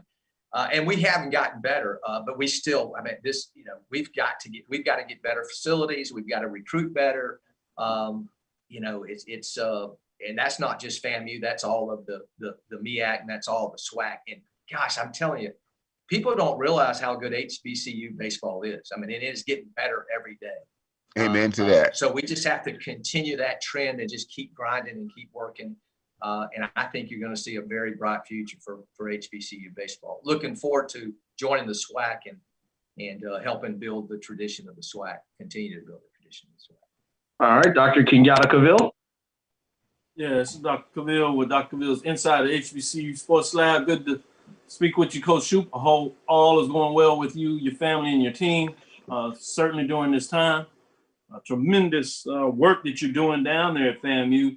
and wanted to tie in a little question that you spoke about earlier with the Classic, as well as the continued growth and building of HBCU programs, and therefore the brands as you extend that in the marketplace. Obviously, Atlanta pushed forward with the Ralph Garr, Bill Lucas HBCU Classic presented by Truist. And you spoke a little bit about it, but I wanted to put it in that branding framework for you to expand on it a little bit. And this is where I'm going with that. You see, as you talked about the larger brands playing in these major league ballparks across Houston, Atlanta, Dallas, and now you're seeing the emergence of maybe some of these HBCU classes getting the same opportunity. Along with what you said earlier, the importance of this, how does this help create the brand endurance of the MEAC, and now as you move into the SWAC, of building it up, giving you an opportunity to market this in such a way for your program as you continue to build on your home facilities as well? You know, visibility is so important because you know, when you're playing in a alumni hotbed like Atlanta is for FAMU, it's so important for us to be there because, you know, kids, they're what they're familiar with, what they see and what they hear is what they think about. And for us to be in Atlanta with the alumni base that we have there is certainly a great opportunity for us. It helps us in recruiting. You know, you're always recruiting. You know, your brand is always there, either in a negative sense or a positive sense. So we appreciate the Braves, you know, reaching out and allowing us this opportunity. It's a great place for us to recruit from. Not only is Georgia baseball great, but the alumni base, as I mentioned, is good you know, FAMU alumni is strong in the Atlanta area. So it's just a great opportunity for us. The visibility, you can't put a price on that.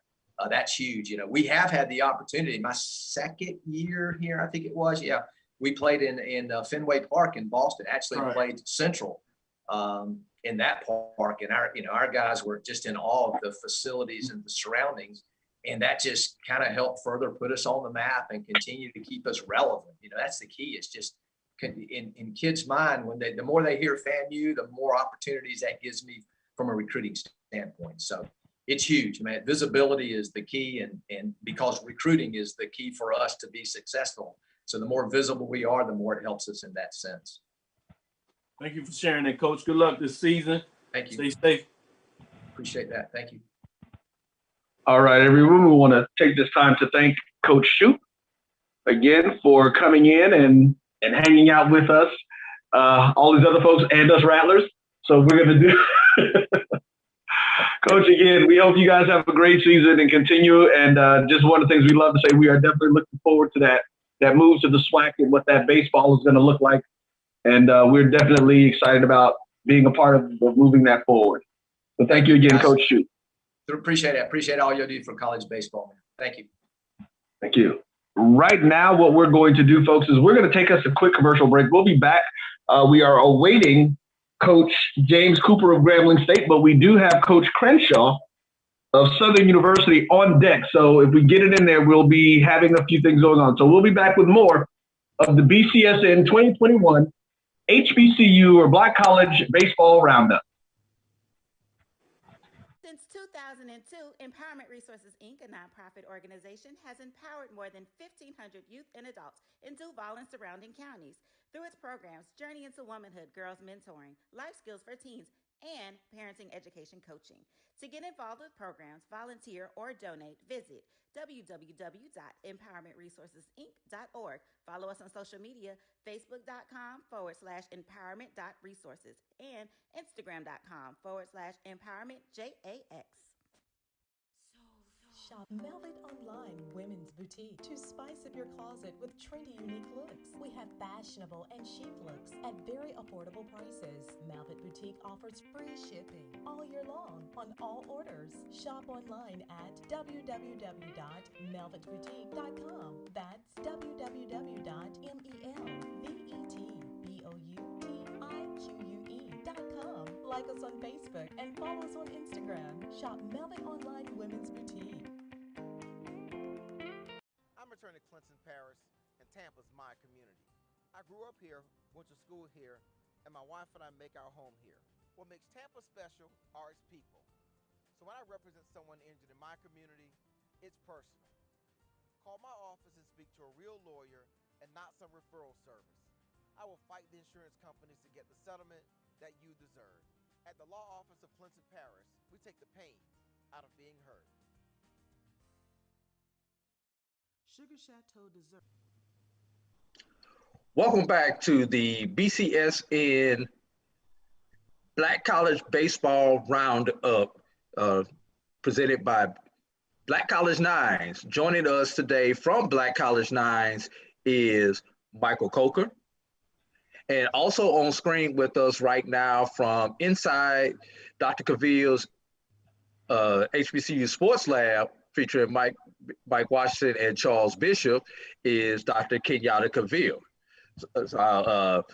Still morning in your neck of the woods, Dr. Cavill. It's afternoon where I'm at. So we talked earlier about Black College Nines. Let's take a moment while we're waiting on Coach Crenshaw. If you would kind of tell everybody a little bit about inside the HBCU Sports Lab for those who may not be familiar with inside the Sports Lab. Thank you for that opportunity. We are a radio streaming platform where we talk about HBCU sports. We like to say all things HBCU sports, large and small, NAIA to the NCAA, all divisional classifications in that area. We broadcast every Tuesday live, 6 o'clock Central Standard Time. And we just provide you all the information you get from HBCU platform with Mike Washington and Charles Bishop. All right. And now we have our number 5 team, Southern University. Southern was the defending 2019 SWAC champion. Right now, what I'm going to do, I'm going to turn it over to Michael Coker. Let Michael Coker tell us a little bit more about Southern baseball, and then we'll let him introduce Coach Crenshaw. Coach, how are you? How you doing? All righty. Coach Crenshaw, coming into this season, well, I'm going to take you back to the year that you shocked the nation. And I say that because the previous year, Southern, the Jaguars was 9-33, and then they turned it around. And I want to say this to you, and correct me if I'm wrong. I think, and I'm not taking anything away from the former head coach, Garrett Jackson, but when you became a part of that team, I think you were that driving force that got the kids to buy in to not only what Coach Jackson was doing, because I don't want to take anything away from him, but you were that driving assistant that turned that team around. You helped turn that team around. You helped cultivate those young kids into a winning attitude, and it showed on the field. Now you took that from that me attitude and gave them that we, because in your overview you stated that, and it got me to thinking, that's something that kids don't hear too much about, or it doesn't get reported. But once you was hired to replace Coach Jackson, it seems to me like that sort of attitude is what you're approaching the 2021 season. Yes, that's correct. It's going to take the whole group to do a decent job and have a good season. So if we all in together, then nobody else can form anything against us. Well, just seeing you for the first time, are you sure you're 25 or 21? I wish. You look kind of young there, Coach. Are you sure you're a coach? Yeah. You look like you're still playing. I wish that too, but no, my playing days is long behind. Okay, well, that being said, Coach, coming in, Southern, you are a 5th-ranked team. You've got some parameters in place as far as recruiting, because you've done a really good job in recruiting this year. You've gotten some players that are coming in. One of the things, you have a kid that came in from Texas, And it really sent shockwaves, not because he pitched at Texas, it's because he made a statement. Oh, And he went to Texas Southern. He didn't come to Southern. Well, okay, maybe I'm getting it mixed up there, because at one point he was considering going to Southern. And I don't know if you were aware of that.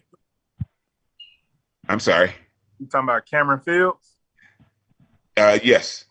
Yeah, he's at Texas Southern. Okay, well, okay. I apologize for that, because our information had him going to Southern at first. No. Okay, I'm glad you corrected me on that, because if that was the case, then from what I would have liked to have him. Well, yeah, but we never really got a deep conversation. I guess he decided to stay in the state of Texas and go to school, which is fine. Can't get them all. Well, Michael, let's do this. Michael, I'm sorry. Let's do this before your next question. We actually have a question from Keisha Kelly of the Black College Experience. So we're going to ask her to come on at this point. Keisha, you should be able to unmute your microphone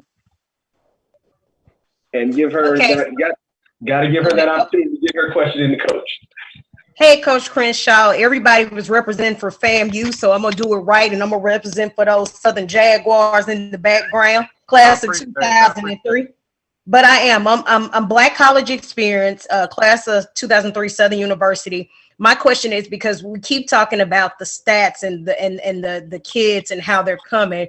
My question is during this pandemic, it's a two-part question. The first thing, how are you recruiting? Because I know a lot of coaches, I'm really heavy on Twitter, and I know a lot of coaches do a lot of recruiting via social media. I know Twitter is a heavy recruiting space. How are you recruiting at this time? And then the other part of the question is, how are the students adjusting to the pandemic? I know there's campus is really scarce in most places. So how are the students adjusting? What is that mental health like for those athletes? Well, to start out with question number 2 about the it's the ongoing adjustment as far as COVID and the pandemic. We try to spend a lot of time with each other, either on the field, or I try to get them guys to hang out with each other so they don't have to venture out and hang around other people. For us, staying away from positive COVID tests keeps us on the field, and they get to do what they like to do and have fun doing it. So it's still ongoing. We still making adjustments to everything that we have to do, along with the protocols. And on the recruiting aspect, a lot of it's done via Twitter, Instagram. We also on the phone a lot, calling people, emailing coaches. So, we hitting it on all avenues right now. Okay. Thanks, Coach. Thank you. All right. Our next question is going to be from Mr. Charles Bishop of Inside the HBCU Sports Lab. Yes, Coach Crenshaw, Charles Bishop from Dr. Fields Inside the HBCU Sports Lab.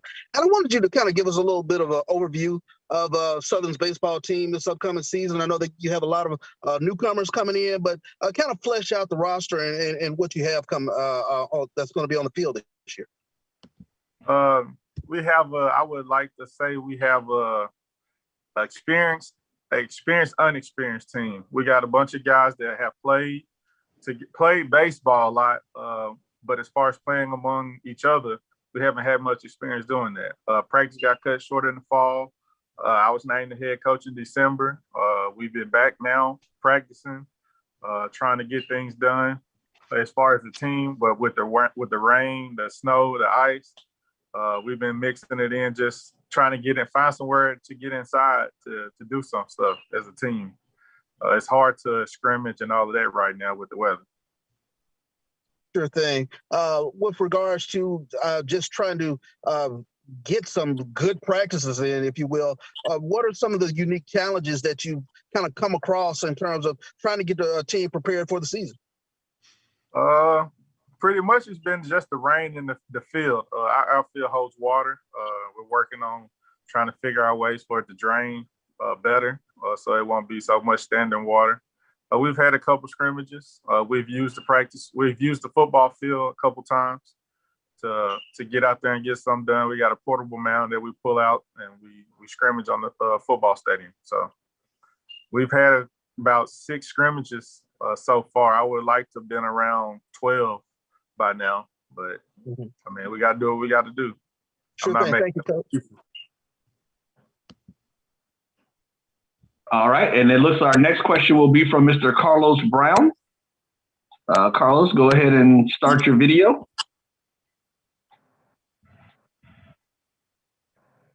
Good morning, Coach. Appreciate the time. Carlos Brown with the Carlos Brown Show. How you doing? I'm doing fine. Coach, had a chance to look at that schedule. Mind you, I know the games with Oklahoma is going to be not happening, but wow, what a tough schedule. Did you have a part in that, or it was something that you inherited?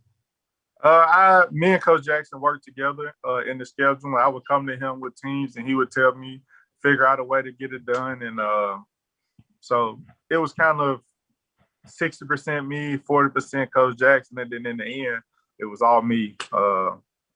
But yeah, I was looking forward to playing Oklahoma just to see if we got to test ourselves early. But the weather and all of that's playing out. We're looking for games right now. But I think we got a tough schedule to test us, to see where we are, both out of conference and in conference. I think the teams that we're playing going to bring that intensity that we're going to face in conference play. Coach, will there be some more opportunities to play some in-state schools? Because the state of Louisiana, they have tremendous college baseball programs. Yeah, I would like to play other schools in the state. The way it worked out, we have a lot of Southland Conference schools in our state. So those guys went to 4-game weekend series, and it's kind of tough to play 4 games and play a midweek game. Those 4 games and the way that conference set up, I think they got them close to 42 games, I believe, 40 games. Then you had the 3 weeks of non-conference games that led up to about 56 for them. So it was hard to play those in-state schools in the middle of the week like we tried to. Thank you, Coach. No problem. All right, Carlos, thank you. Coming up next, we have Dr. Kenyatta Cavill.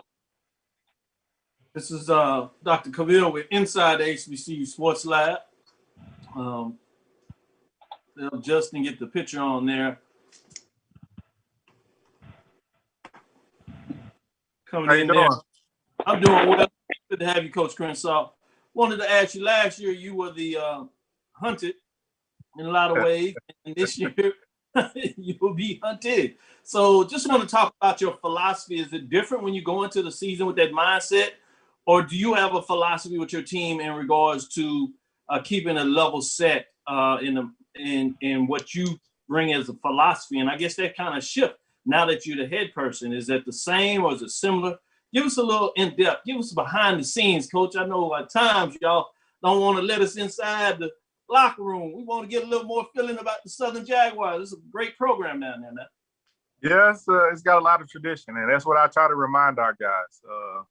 I had a talk with my team about 2 weeks ago, and I told them, I said, look, it's not y'all fault that you're in the seat that you're in. It's because of the people before you.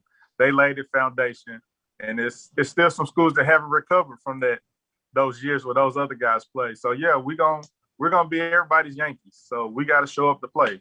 And so far they've been buying in.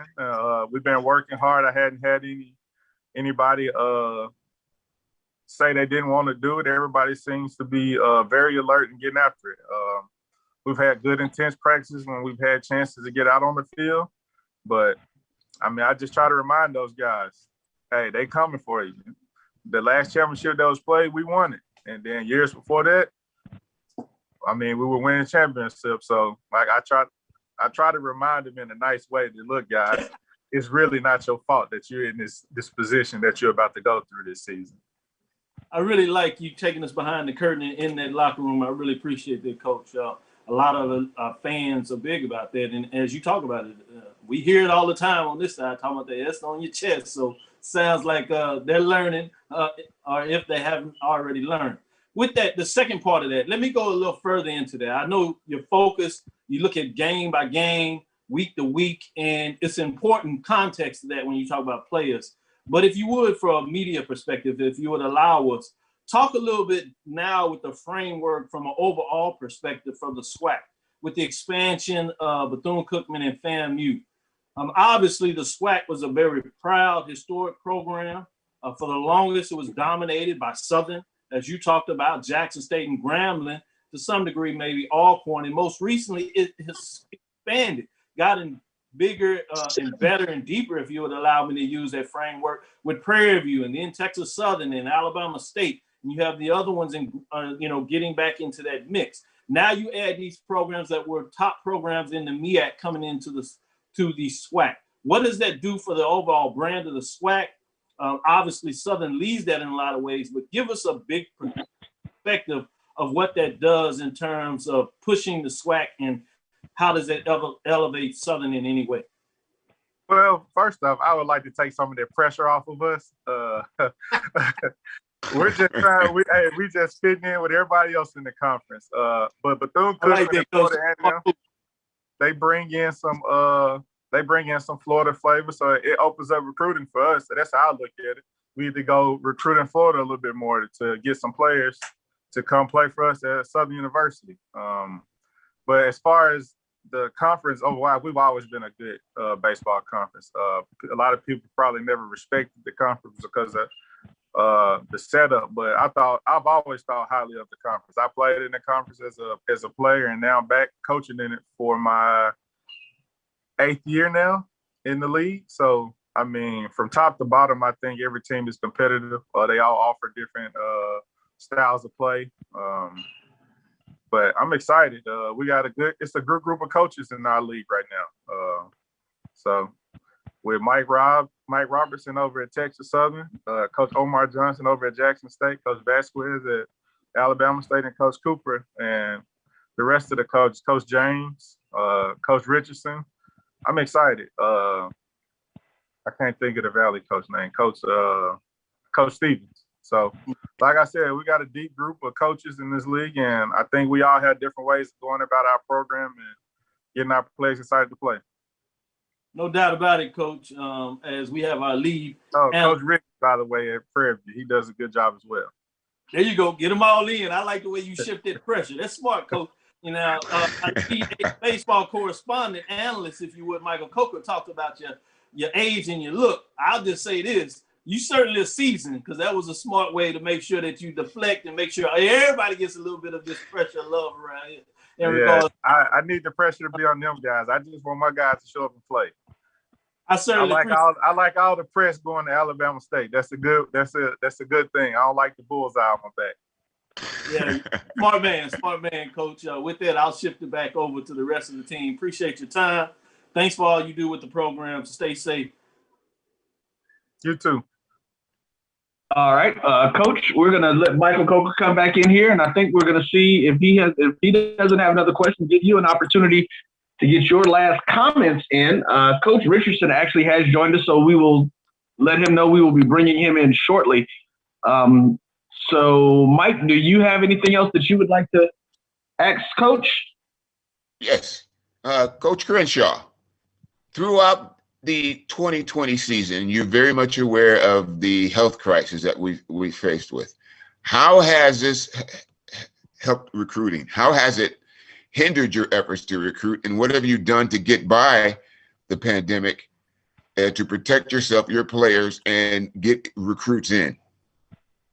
I read a couple books. I read this book called It Take What It Takes. I also read another book, I think it's Chop Wood. I can't remember. It's Chop Wood something. But and then we had a couple team reads. We did some team Zooms. On the recruiting aspect, it was kind of bad. I like to get out and go watch games. I'm a recruiter at heart. I like to go watch. Like I tell my players, I do a whole lot of watching. I don't do a whole lot of playing. So I see what's going on a lot. But we got some guys. We made a couple calls, some video, of course. I'm excited about my team. I think we're going to be able to put a good brand, a good product out there to say as far as with the student athletes. With that being said,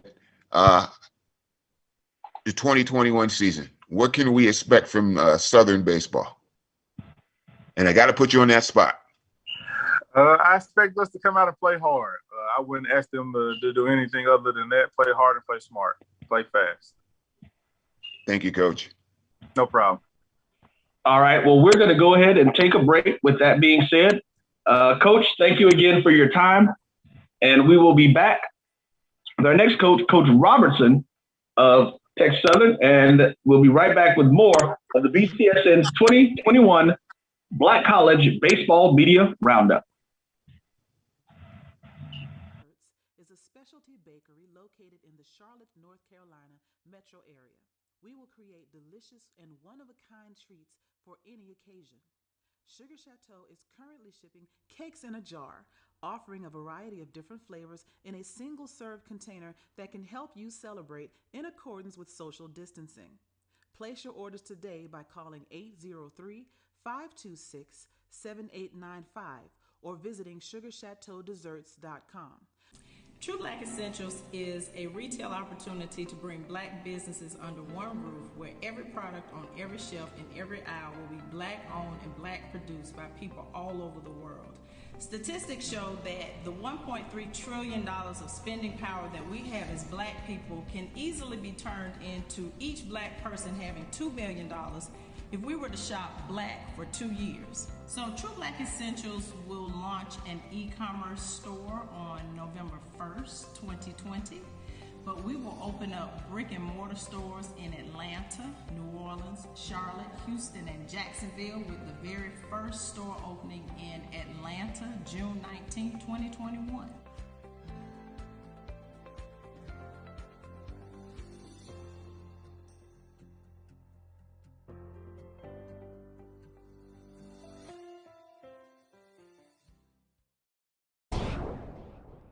Follow the Black College Sports Network and all of our shows on YouTube. You can find us at MyJBN Online and on all social media at MyBCSN1.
It's never too early to plant the seed, to share the tradition, and instill a sense of pride in your HBCU with your little ones.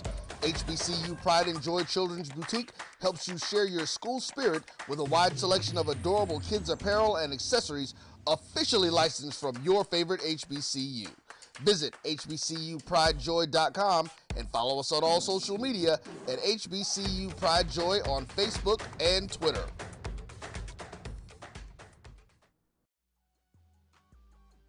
This is the Dean of the College of HBCU Sports, Kenyatta Cavill of Dr. Cavill's Inside the HBCU Sports Lab with Mike Washington and Charles Bishop.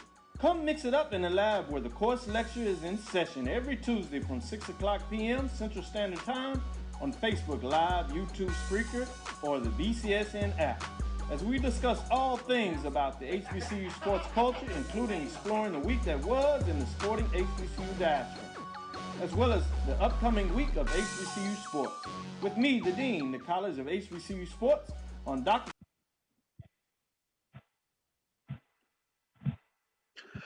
All right, we're back here live on the Black College Nines Black College Baseball Media Roundup, brought to you by the Black College Sports Network. We've got multiple members of Black media joining us here today, asking questions of our HBCU baseball head coaches.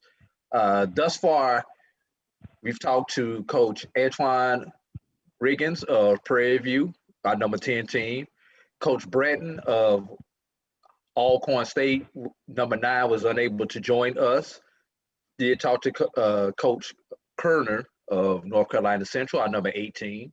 Our number 17, Coach Jamie Shoup of Florida A&M University, talked with us. Coach James Cooper of Grambling was unable to join us thus far today. We did talk with Coach Crenshaw, number 5, Southern, number 4. And now we're looking at bringing in our number 4 head coach, Michael Robertson of Texas Southern. Coach Robertson is having a couple of technical issues trying to get in. We have been in communication with him, so hopefully we get those technical issues resolved in just a few moments. But Michael, if you would, the coaches that we've talked to thus far today, is there anything that any one of them said quickly that has stuck out in your mind thus far? Coach Jamie Shoups, and it's something that I look at heavy when I look at these teams and I put our analysis together for our voters to vote. We are heavily driven by the rating percentage index. That is the standard that is used, and what it does is it puts your strength of schedule versus another team's strength of schedule, and it gets you ranked.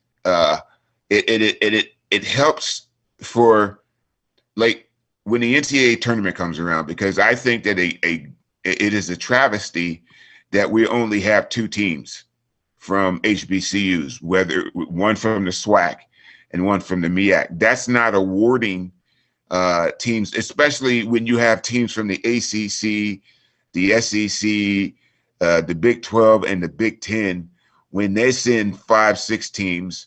And there are times when they have a team that doesn't have that high RPI, but because they're in that top ranked conference, they're in that Power 5. And there's not enough emphasis put on the mid majors. There's not enough emphasis put on, especially HBCUs, as to where, as an example, you know, if Jackson State busts out and wins 40 games, and then Alabama State wins 35, and then FAMU wins 30, that should be enough to get an at-large bid. But the thing that is heavily relied upon is the RPI ranking. And I think that something should be, HBCUs, and he's right, should do a better job in getting recruits to knock down those barriers that are in place. Although it's a good barrier because it's keeping teams, you want your team to go up against the best. But a lot of that does not get rewarded at HBCUs. I think there are times when we've had some teams that you take Jackson State, for example. Jackson State wins 30 ball games or more a season. That should be enough, whether they win the conference title or not. That should be enough to get them into a regional. Maybe not hosting, but playing a regional. So what Jamie Shoups really stuck out in my mind is we need to do a better job in recruiting so that we can get these ball players in that's going to get us that high RPI rating. Because Jamie Shoups' second year, we had 2 Florida programs from the MEAC that was ranked high in the RPI. And now I got excited. I'm thinking that this is going to carry on to the end of the season, and they didn't, because they ended up losing, and they sat at home and didn't really make the conference tournament. But that RPI is important. That strength of schedule, it sends shockwaves, it sends notice. And for HBCUs, our baseball programs need to do a better job in recruiting so we can get those arms in that throw 90 consistently, 98. We only have one team that has a guy that throws 98, and he plays with North Carolina Central. So, right. So that I think that should be one of the things that our programs need to really concentrate on. All right. Michael, looks like Coach Robertson he came on, we lost him, he came back on. We were actually never able to bring him on screen. So if you would give us a quick 30 seconds about Texas Southern while we get Coach Ben Hall from North Carolina A&T ready. Just wanted to say, I think Coach Mike Robinson's on. He may not be. Did he get back on? Oh, he did get back on. Thank you, Dr. Cavill. And he's been going in and out. Coach Robertson, are you there? Still waiting on his audio to do that. While we try to work this out one last time, Michael, if you could give us maybe a quick 30 to 45 seconds on your outlook on Texas Southern. Texas Southern is led by Michael Robertson. Ever since my reporting on HBCU baseball, I look at Texas Southern as a second half ball club. And I know college baseball does not play 100 games, but if they played 100 games, Michael Robertson would coach them to a 25-25 first half season. The second half, he might go 49-1. He is one of your top coaches who makes changes at the mid-season level. He doesn't gamble. He's a good baseball analysis. He realizes where the changes need to be. And this is a testament of his style of play. Michael Robertson is one of your true baseball doctors. I say that because if you look at his history, they come out of nowhere. They come out of nowhere and they will beat you and they will shock you. He has gone to the regionals back-to-back. That's the first time in 25 years that has happened at the HBCU ranks. That third year, he had a shot. I think a few errors would have changed the course of that, and it would have been his third year. And that's a testament to his coaching style and the type of person he is. Texas Southern will be there every year, and no matter what in the SWAC. And if you look at their first game, they're playing a good ranked ball club in the National Collegiate Baseball Writers Poll. They're receiving votes. The Houston Cougars. They're constantly playing ranked teams. If you remember, they beat that Mississippi State last year. They really shocked them because they beat their number one midweek guy who was throwing 96. So if you really want a coach that's going to lead a program and make those adjustments, that's going to elevate your program to win games during the season, watch what Michael Robertson does.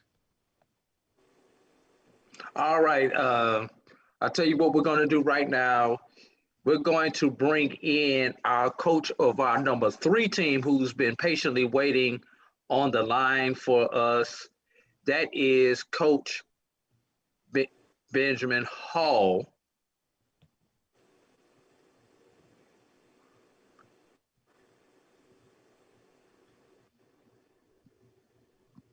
Go ahead and introduce Coach Hall, Mike, while he gets everything set up. Coach Ben Hall, how are you? It's Michael Coker, Black College Nines. Sorry about the delay, but how are you, Coach?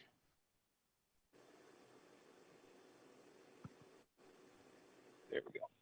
Doing good, guys. Good to be here, and obviously excited to talk a little baseball. Well, Coach, let's get into the swing of things. You are coaching one of the better programs in the MEAC. You're coaching one of our really good programs in HBCU baseball, and you're constantly at the top of our polls.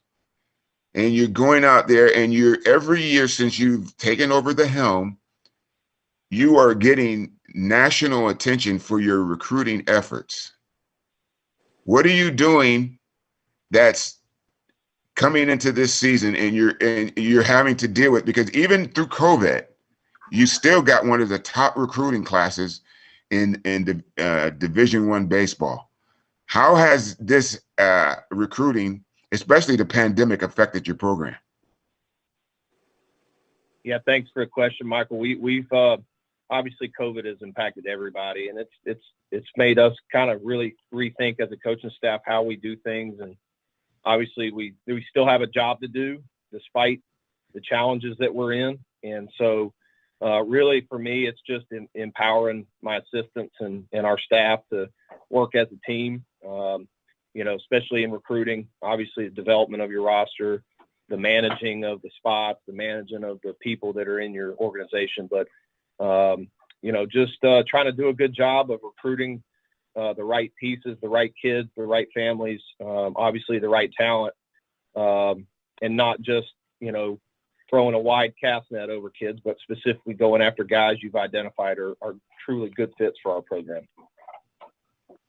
Well, Coach, you this year you're bringing back, because the NCAA has allowed a second wave of eligibility because of the pandemic, and your entire senior class is coming back, which is you're going to be playing with some top-ranked teams. You're going to compete against some top-ranked teams, and you're doing it with it's a senior-led team who who made some noise a few years ago when you went to the regionals, and they're coming back. What is it they're doing different than compared to a few years ago when you actually won the conference and then you almost won that regional? Yeah. In a sense, we really aren't doing a whole lot different. It's the same people. We have a specific plan that we go throughout the year, and it's in phases that we're trying to accomplish, from summer to start of school to fall period through winter break. And then obviously here in preseason spring, the neat thing about it, we talked about it, Michael, that's been a silver lining, is obviously to have 4th and 5th year players back in your program who had every opportunity to move on and do something else, from the game and kind of move on to grown-up life. But those guys wanted that extra year. They want to play baseball. They want to be college athletes again. So not a whole lot different. Just obviously the COVID adjustments have made things different for us, but still very, very motivated on a daily basis to compete at a high level in practice, and continue to be great leaders within the program and continue to get prepared the right way.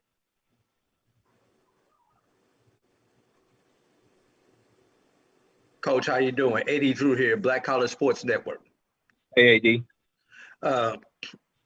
Now, North Carolina A&T, over the past decade, probably has been known for its football program.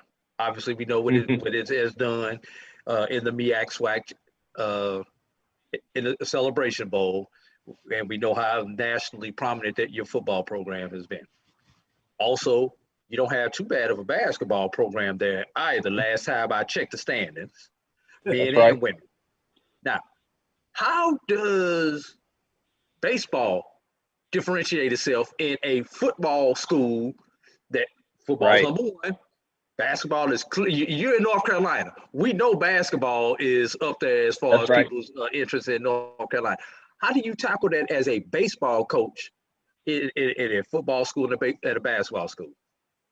Right. Yeah. When I first took over here, we always talked about it. It was going to take us 1,000 days to turn the program around. And like every coach says, winning cures everything, and everybody wants to be associated and be around winners. And that's what we had to do. We first had to get our culture right and get our program in the right direction, and then start producing a winner. And then when you win, start producing a consistent winner. And so, yes, we are definitely a football, revenue sport centric program that we love that. That helps us too. That helps us give our kids things to talk about when we're out in the recruiting trail. It's not all baseball either. It's a complete experience when our guys come to A&T.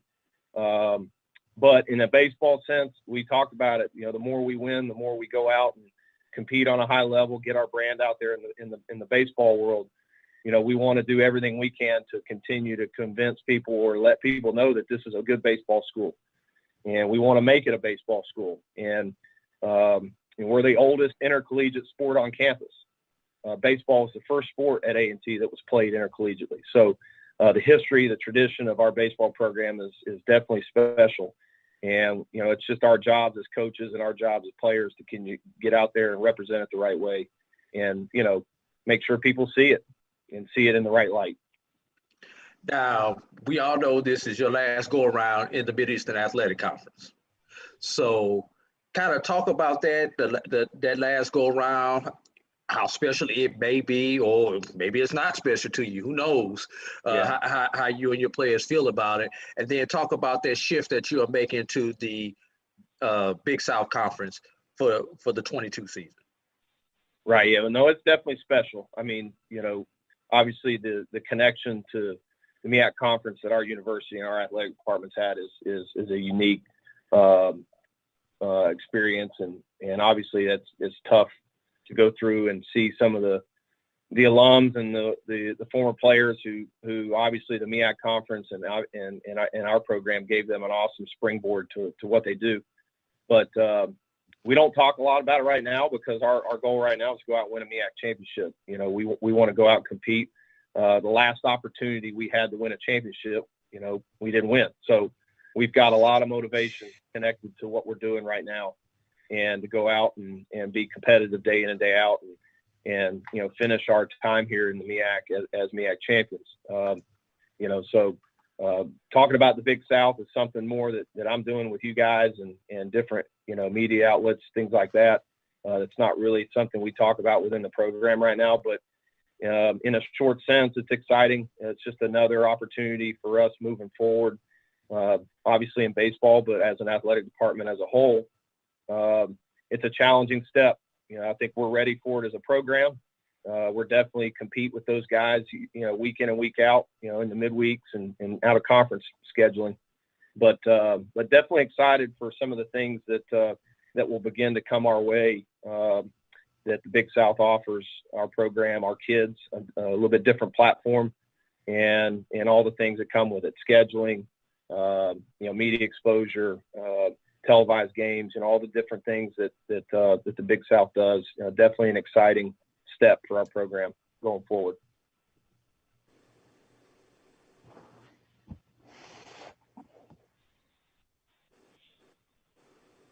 Coach Hall, this is Dr. Ville inside the HBCU Sports Lab. Wanted to follow up, and I know coaches, you're really in the moment. You focus on what's going on now, so I want to first say thank you. I hope your team and family are safe. But you did kind of touch on the Big South, as obviously you have the divisional alignment for the MEAC this year with North Carolina Central and FAMU. With that mix up and wanting to get out of the conference with a championship this year.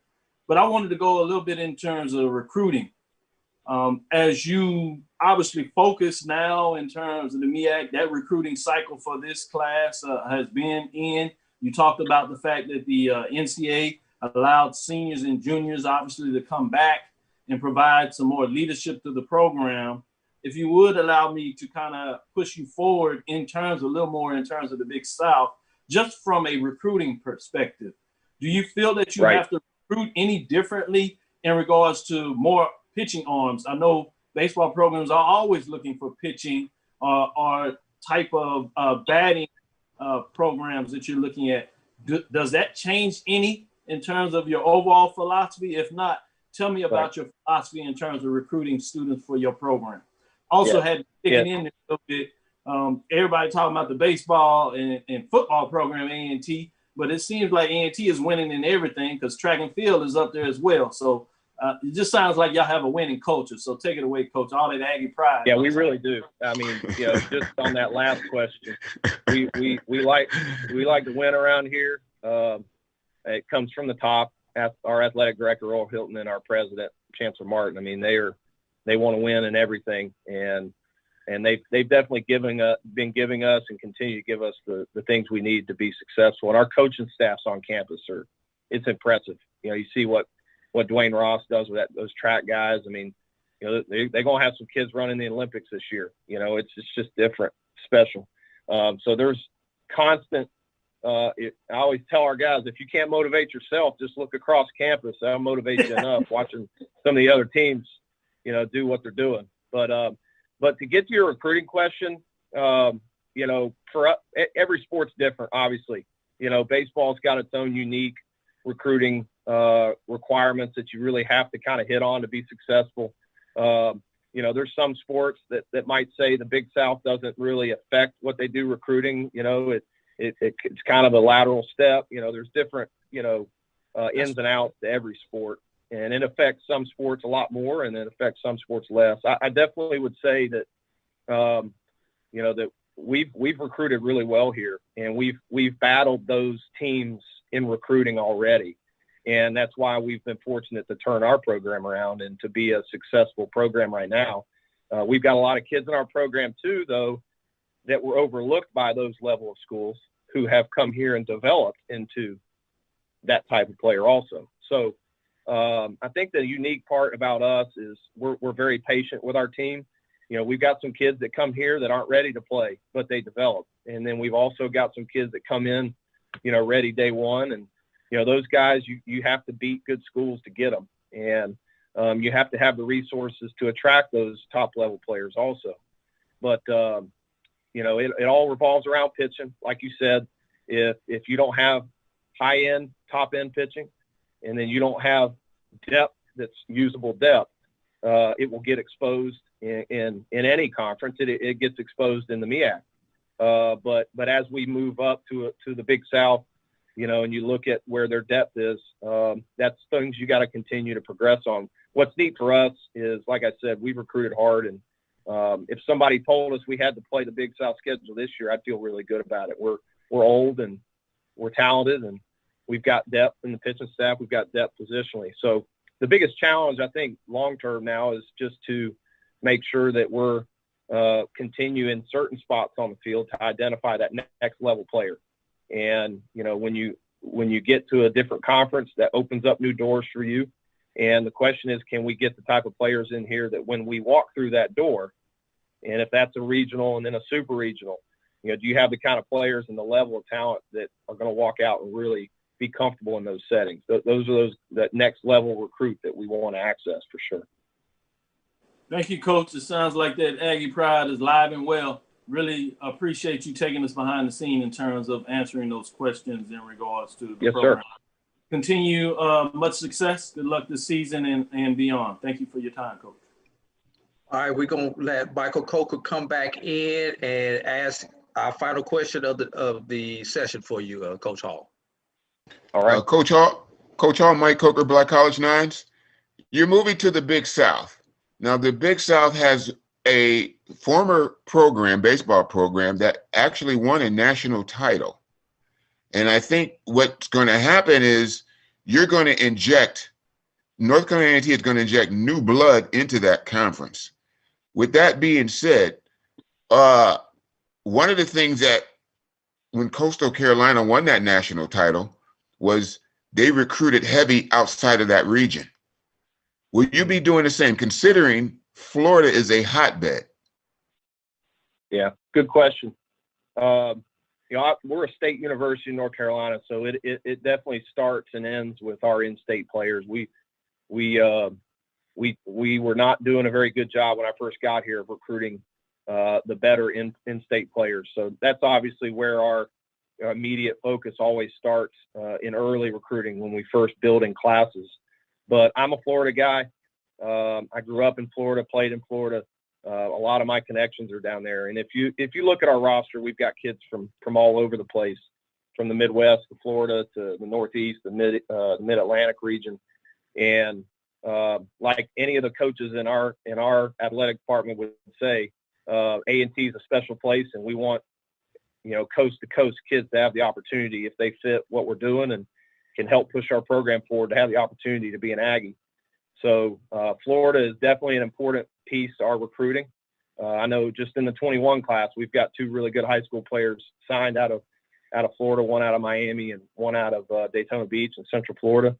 And some of our best players in years past have been junior college players out of the state of Florida.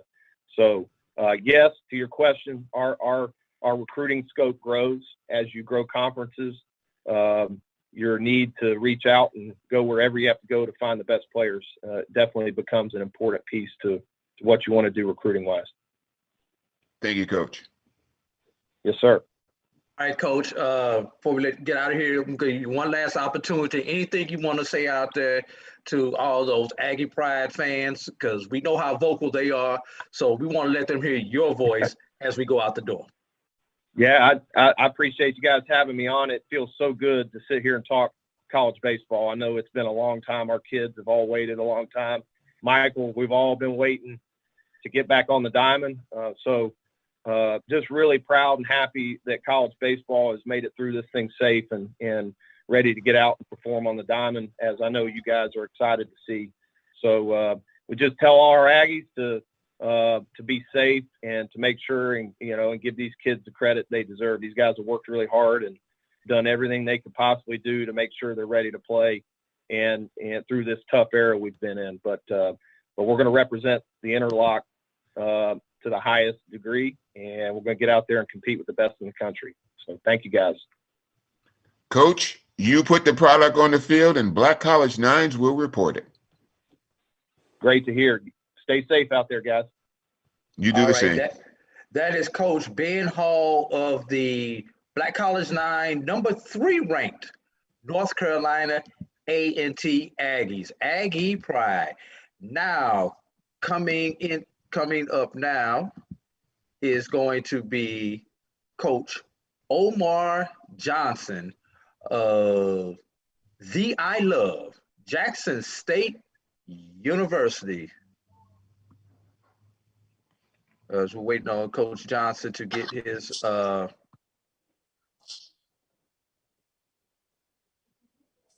there we are. Hello, how you guys doing? Doing fine, Coach Johnson. How you doing? Doing pretty well. All right, got your iPhone kind of turned a little crooked there. Yeah, had to take my mask off there. Oh, that's good. Hey, we like how you're leading by example by having that mask on in this pandemic. We're trying to stay safe, trying to keep everybody around us safe. So, Coach Jackson, Michael Coker with Black College Nines. How are you? I'm doing good. Coach Johnson, not Jackson. I'm at Jackson State. I'm sorry. I knew somebody was gonna do it. Coach Johnson from Jackson State. I was waiting on somebody to say Coach Jackson from Johnson State. You win the prize, Michael. Boy, I tell you, it's not easy being me. Well, Coach, Jackson State, before I ask my question to you about your program, I want to commend you on what it is you're doing since you arrived on campus. And I report it all the time, how we're heading into, I think it's your 13th season where you've won 30 or more ball games. And that's something that does not get reported at the national level. Well, we do it. Black College Nines, we do it. We constantly mention it because I'm a stats guy and I watch closely everything. But I want to commend you on your recruiting of the players and the players you put on the field so that you can win ball games. Because as a coach, that is a success rate. I appreciate that. We work hard at it. It's recruiting is the name of the game. You can't do anything unless you recruit. I like to think I'm a great coach, but I've been fortunate to get a lot of good players and have a lot of good assistant coaches. Well, with that said, coming into the season, you were ranked as a Black College Nine preseason number 2. But you're always fighting for that second and first spot in the conference. What is it you're doing different that's going to put you over the hump for 2021? Well, with all the stuff that's been going on, we've just trying to get back to normal. I can't say doing much different. I think we've proven over the years that what we're doing is working. It's just getting some breaks in certain tournaments. We've been really fortunate to be able to get some of the players that we've had and do some of the things, but we're making adjustments with all the stuff that's going on around us.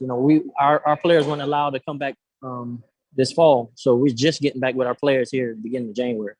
So just trying to get back in the rhythm of things and kind of making some things happen. Has the pandemic slowed you down as far as getting your players back on the field? And if it has slowed you down, coming into, in a few days, you have a game, you're opening the season. And are you guys really prepared for opening day, February 19th? Well, as prepared as we can be with the limited time to actually practice. You know, like I was just saying, we didn't meet as a club during the fall. Our players weren't allowed to come back to campus, so we just got back with our kids in January. But we've been working hard. The guys have really good attitude. We've been trying to stay safe and trying to keep everybody together. So we're getting prepared. I'm really excited about our group, and I'm really excited about the upcoming season. All right, Coach. Coming in now, we're gonna have Charles Bishop of the HBCU Inside the Sports Lab, and from the 1400 Club there in Jackson State, and then he will be followed by Keisha Kelly. How you doing, Coach Johnson? Doing pretty good. Hey, I wanted to ask the question in regards, and you talked about recruiting, but especially with regards to the pitching depth. Talk a little bit about the roster and especially what you have with regards to arms at Jackson State now. Well, you know, we've been in such a unique situation in the past that we haven't been able to return our weekend pitching because of, you know, how we had junior college guys coming in. Actually, last year and this year, we were able to return 2 of our weekend starters. And that's been really rare. People don't realize that if you go back and look at our weekend pitchers for the last 5 years, it's been a different set of guys. So to have the success after just doing that year after year is really a testament to those kids that we were putting in those spots. But we have Nick Galatis and Anthony Becerra returning. And, you know, Nick and Anthony, they've done an outstanding job for us as long as they've been here. So we're really excited about that. At the back end of our bullpen, Stephen Davila, he's a guy that's going to close a lot of games for us. He started out with 2 early saves last year before everything was shut down. So we're excited about that. And some of the guys we've added to go along with those guys this year. We have about 15 to 16 pitchers. So we'll go about 4 or 5 deep starting wise. And the rest of those guys are relievers or 2 closers. You mentioned not being able to come back in the fall. You just kind of getting the guys back for the spring semester. Has that inhibited you in any way in terms of your preparation, getting ready for the season? Well, we were fortunate to be able to do some things via Zoom that really it made us better coaches. You know, just by being creative and going through some of the individual stuff that we normally do in person, we're able to do it via Zoom. I'm in the gym right now. We're throwing bullpens, by the way. So if I hear some background noise, that's what it is. That's good. But you know, we got creative. I'm really excited about getting these guys back. But what we were able to accomplish, I have enough content to have my own YouTube channel now. I didn't know, because we videoed everything, we recorded everything. It made us have to become better coaches. Sure thing. Appreciate it, Coach. No problem. All right, I think Keisha had a question. I didn't, but I can ask one. Hey, feel free, because I saw you come on camera earlier, so I assume you. Well, it said it's asking you to unmute your camera, and I'm like, wait, what did I do? But well, since we're here, you have the floor. It's an honor with all these men. It's such an honor. So, Coach, let me ask you, and it's the same thing I asked Coach Crenshaw from Southern. What is the students' mental health like? You know, it's so much going on. The same question: what is the mental health like dealing with COVID, the scarcity on campus, the things of that nature? What is their mental health like? What are they doing to just kind of maintain, to kind of keep the focus, to kind of not go into like I'm gonna say depressive type state, and like really like think about COVID as it stands right now? Actually, these guys are young baseball players, and the more opportunities they get out to play, the better they feel about things. Actually, the baseball is a great distraction from the rest of the stuff that's going on around them. So mental health, they're good. Believe it or not, they're more excited now the closer the season gets started. But it's challenging times. Some of them couldn't wait to get back because of, different locations throughout the country and outside of the country that some of the guys were. So now they're here. Now everything seems to be pretty good with everyone. Thanks, Coach. All right, Coach. We got to get our mandatory Coach Prime question in since we're talking to somebody from Jackson State. So, and I know you probably get tired of this, but talk about the Prime effect on Jackson State and how does Jackson State baseball differentiate itself on that campus with everything that's going around your football program. And oh, by the way, last time I checked, you got some pretty good basketball teams playing right now also. So talk about that for me, Coach. Well, the exposure that Coach Sanders is bringing to the university is unbelievable. We have a awesome fan base here at Jackson State. They do a great job of supporting all our sports. Believe it or not, we'll have a Tuesday game in 45-degree weather, and we'll look up in the stands, and just about all of our seats are packed. So we can't say enough about our fan base. But he has a big following. He's a very popular man. So, and he's bringing a lot of exposure. So they're really excited. It's a big buzz around here about the football team. And our basketball team, last time I checked, I thought they were in first place in the conference. So they're doing really well, now. So, it's a lot of excitement around the university right now. It's a real great place to be. I've been here 15 years as the head coach, and I've seen it grow and consistently get better. This is, as a coach, I'm from Miami, and coming up here, I fell in love with the place as soon as I got here. So, I can't say enough. But our baseball program, I was hired by Coach Bradley, so I have a lot of loyalty to Coach Bradley. The baseball program was really good here way before I got here. I'm just was fortunate enough to come in and kind of continue some of the things that Coach Bradley has done. It's like a family around here, and we try to build on that. All right. My producer wants to know what high school you went to in Miami, since he's from the Miami area. I went to Miami High, but if he's from Miami, he'll understand this. I grew up on 22nd and 58th Street, Northwest. All right. What we're gonna do now? We've got come with Dr. Kenyatta Cavill. He's gonna ask his questions, and then we'll go to Carlos Brown following Dr. Kenyatta Cavill. This is Dr. Cavill inside the HBCU Sports Lab. Good to have you, Coach. Hope all is well. Thank you for all that you're doing for our institutions, particularly during this trying time. With this, I want to talk a little more about the program in terms of the success that you've had over the years, in terms of your scheduling philosophy.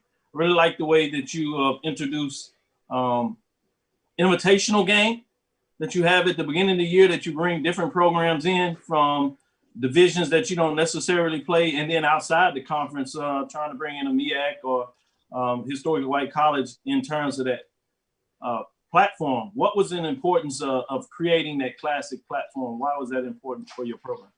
It was, when I first took over, we weren't playing that many home games, and that was the issue. And we wanted to find a way to get more home games. But I started out coaching at University of North Alabama, Division II. We had a chance to go to the College World Series, and I always paid attention to how he scheduled over there, and he did a good job of scheduling games that put us in good situations to be competitive.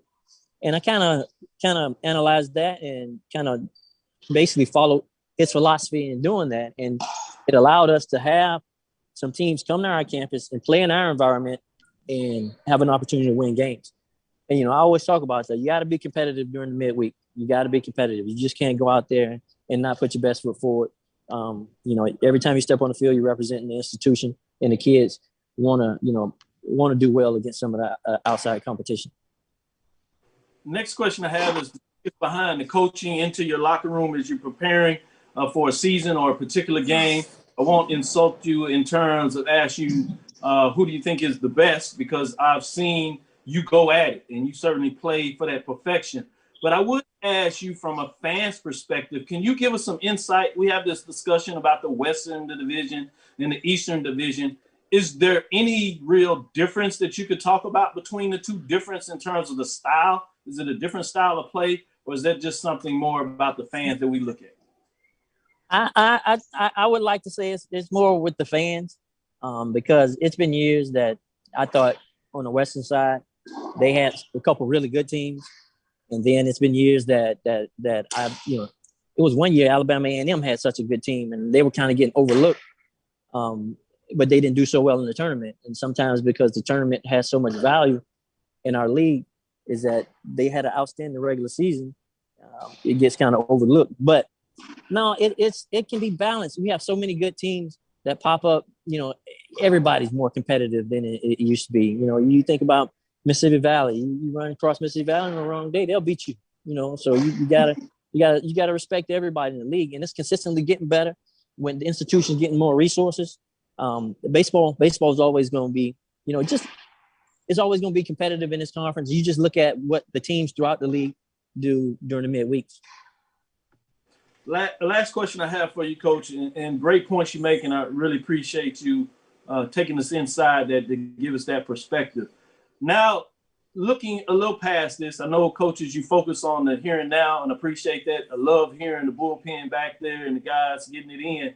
So I appreciate you giving us those sound effects. It really makes me hungry for some baseball. But with that said, I want to extend it a little bit, if you would. What are your thoughts about bringing in FAMU, Bethune-Cookman for the conference? I know you've played them in week games, and you've had a chance to even play them in series games, certainly for FAMU.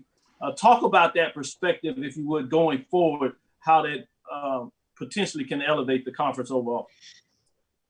Well, I think it makes us more competitive baseball-wise. It definitely opens up Florida even more because, you know, I'm from Florida, but at the same time, I get a lot of kids from Florida. But now it's you know, it's a reference point. They can say, oh, Bethune's in that conference, or Florida A&M's in that conference. Now it's a greater reference point to go out and recruit some of these guys. So no, I think it's a win-win for the institutions and our conference. Thank you, Coach, for your time. Thank you for all you do. Stay safe. Appreciate it.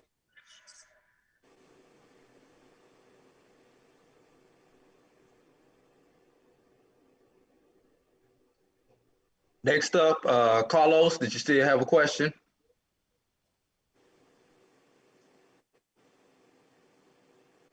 There we go. Good morning to you, Coach Omar. Appreciate the time. All right. Appreciate it. You mentioned about regular season and then the tournament play. Both are important, but why should there be more emphasis on the regular season championship? You know, if you ever go to the Coaches Association, the coaches recognize the regular season champion. They don't give you any trophies or awards for the tournament champion. It's baseball. You know, anybody could be good for one weekend, but to be good for 14 weekends is a true test of a team. But, you know, it's how the system is. You got to kind of play with how the system works. You know what I mean? So if that tournament picks the representative, you just kind of have to live with it. But the regular season championship, I understand the RPI situation and all of that. You know, it's an uphill battle when it comes to that. But you know, we try to put as much emphasis on playing that regular season because we actually, you know, our mindset is trying to win every weekend we can. Right, I understand that. And with that being said, as far as how you're scheduled for this year and in the future, would you put more emphasis on playing a tough midweek games and non-conference games? Your emphasis will still continue to be on that? Yes, we'll you know, this year is a little different because of so many cancellations. Right. But I think already next year, I think we have University of Chicago coming to our campus. You know, we got some teams that are going to come and play on our campus that, you know, that's going to give them an opportunity to get out of some tough weather and give them a little more exposure in the South. And then, you know, just, you know, Mississippi State, Ole Miss, our state is really good in baseball. So, you know, you got 2 top 10 teams in our state, and then Southern Miss every year is one of the best teams in the country. Coach, last question. Of course, a pandemic going on. Talk about leaning on your colleagues in the conference, fellow baseball coaches. How important was it or is it to, fellowship with them and kind of see what they're going through, maybe perhaps you're going through? Well, we've been communicating a lot, believe it or not. I'm talking about every week with the coaches in the MLB tournament and Andre Dawson, and then our regular conference calls with our conference coaches. So we've communicated a lot. Everybody's dealing with their certain issues, and we're trying to figure out, well, we figured out how the testing protocol is going to go. And right now we're in this winter storm right now, and it's wreaking havoc down here. I've been in Jackson a long time. I've never seen it, the ice on the roads like it is now. So, it's a challenging time, but, everybody's going to have to be a little flexible, and we kind of have this motto that we're all in this together. So we're going to try to make the best decisions for the group instead of the individual institution.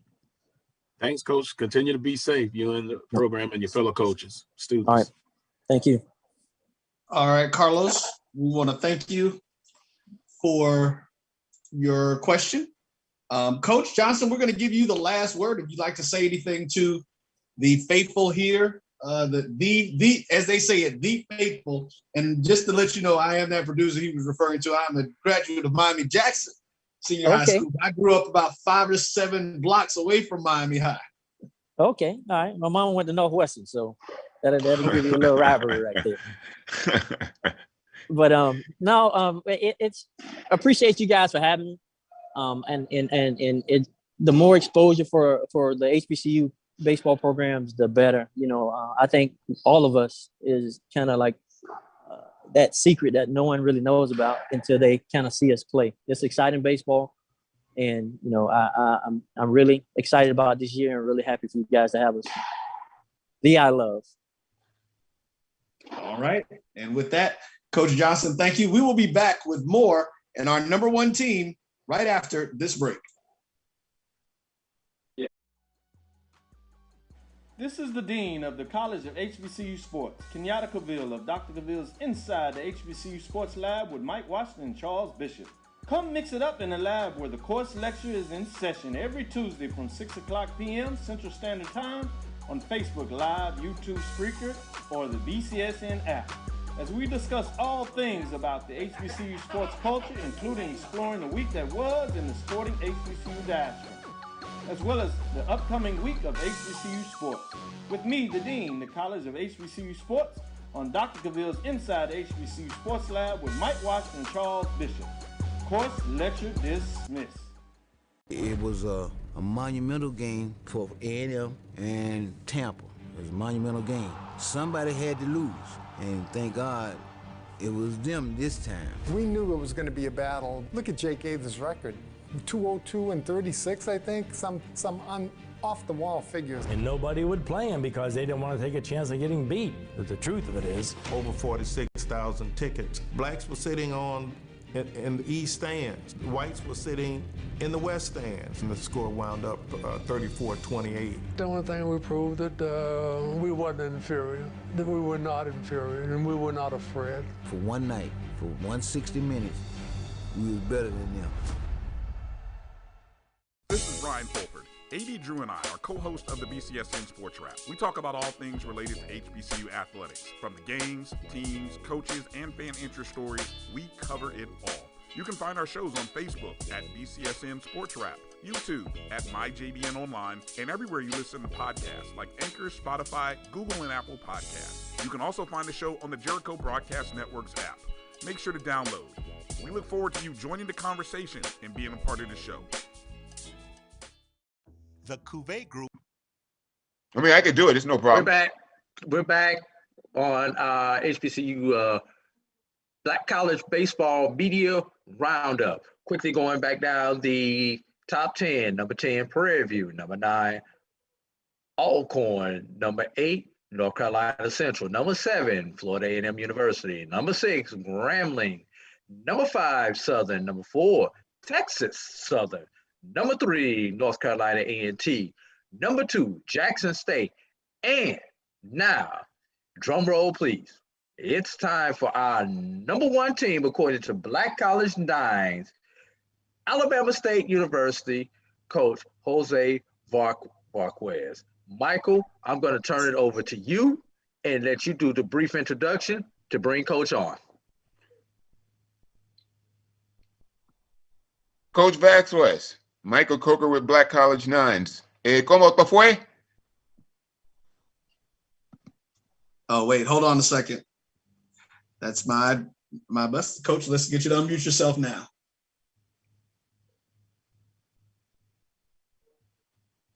Coach Mike Coker with Black College Nines. ¿Cómo te fue? Todo bien. Good morning, everybody. Actually, good afternoon. How we doing? Bueno, está bien. Okay, okay. Coach. Yes, sir. Defending national champion. Uh-huh. It feels good, right? 2 times back-to-back national champions. This past 2020 season, in the pandemic shortened season, 14-4, and you were projected to win 40 ball games. Okay. You come back in 2021 with the same roster. What's so different about your roster is, like everybody else, they brought back seniors for an additional year. You did not. Why is that so? And it has you ranked, and then you're being talked of in other national publications as well. As a point, you were voted in the National Collegiate Baseball Writers Poll as receiving votes. You've taken over that coach. You were one of the coaches with Melendez, who built the powerhouse. You were a part of that powerhouse at Bethune. You followed him to Alabama State, and now you're at the helm of Alabama State. And then you are still, and this is something that people don't realize, that you are that main cog of recruits coming out of Puerto Rico. What are you doing, and how are you elevating your program? Well, thank you, first of all. You know, I appreciate that. We just, I think this speaks a lot of how really what our university has done to us for this baseball program, for us to be able to have the best things in general. You know, I'm talking about from the facilities standpoint, from the way we travel, from everything that we offer academically. You know, it's a combination, and the credit goes to Alabama State. You know, we do have a lot of connections, you know, throughout this the nation. I do have the connection, yes, from Puerto Rico, being, you know, that I'm from there. But you know what, we have good players from all over the nation, and that's something that we feel very proud of, and we feel that our brand, the Alabama State brand, has grown, and I think it's going to continue to grow. And you know, we feel good about the product that we're putting out there every year in and year out. So I mean, it's just it's humbling to be in this situation. With a roster that is back, from weekend starters to basically the starting lineup, and the addition of some younger guys that are very talented, and just being able to think about that and fit, you know, it's a good feeling that we feel we're going to be able to compete in every game that we have on the schedule. Well, Perfect Game rated your recruiting as one of the top 75 across the nation. And that's a pretty good number, considering there are more than 300 Division I baseball programs. Mm-hmm. How are you able to get the kids to come into being a Hornet? Well, I got good people. I got 2 good recruiters. I have an associate coach and a recruiting coordinator, Drew Clark, and I got my pitching coach, Matt Crane. You know, when you become the head coach, even though recruiting was my main background, you know, you deal with so many things as a head coach, and I have 100% confidence in the job that those 2 guys do for this program. So, I mean, I am involved in the recruiting process. Obviously, it's one area that I will never, you know, I guess, go away from. But I got good people. I got good evaluators. They do an excellent job, and they know what we need for us to continue to keep this program at the caliber that we are right now, and And that's really the key for the success when it comes to recruiting. It's a combined effort. So, you know, it's one of those things that we talk about it every day. We talk about recruiting every day, and we continue to identify the players that can come in here and keep the program, you know, running smoothly. Well, how has the pandemic helped or hurt our recruiting? Because there are major changes across the board. Kudos to the NCAA for understanding that and granting an additional year when they just could have moved forward. But with that being said, how has the pandemic helped your recruiting? What is it changed? Has it changed your mindset or at all? Well, and I'm going to answer it differently, because I think it helped us in a way. It's a unique way that it helped us.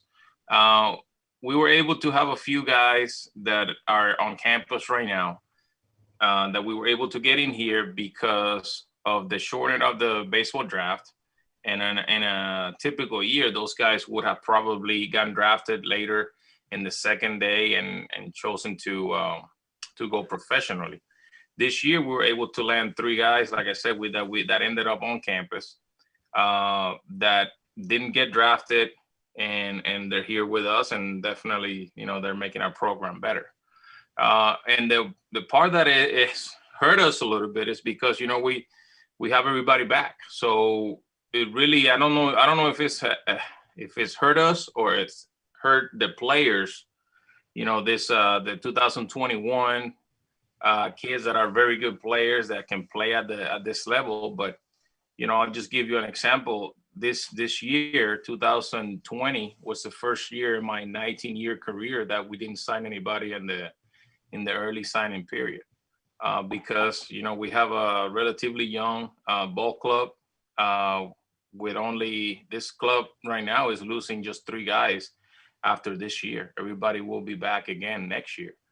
So, you know, that's been the crazy thing about the pandemic, and I think it has benefited us, and has also, you know, put us in a situation that we're focusing more probably in 2022, 2023 class, which not the norm for us. We typically go year by year, maybe a year ahead, you know, 2022, but that's what happened in the 2020 or with the 2021 class, because we have so many guys coming back, and, you know, we have a roster really that's pretty full.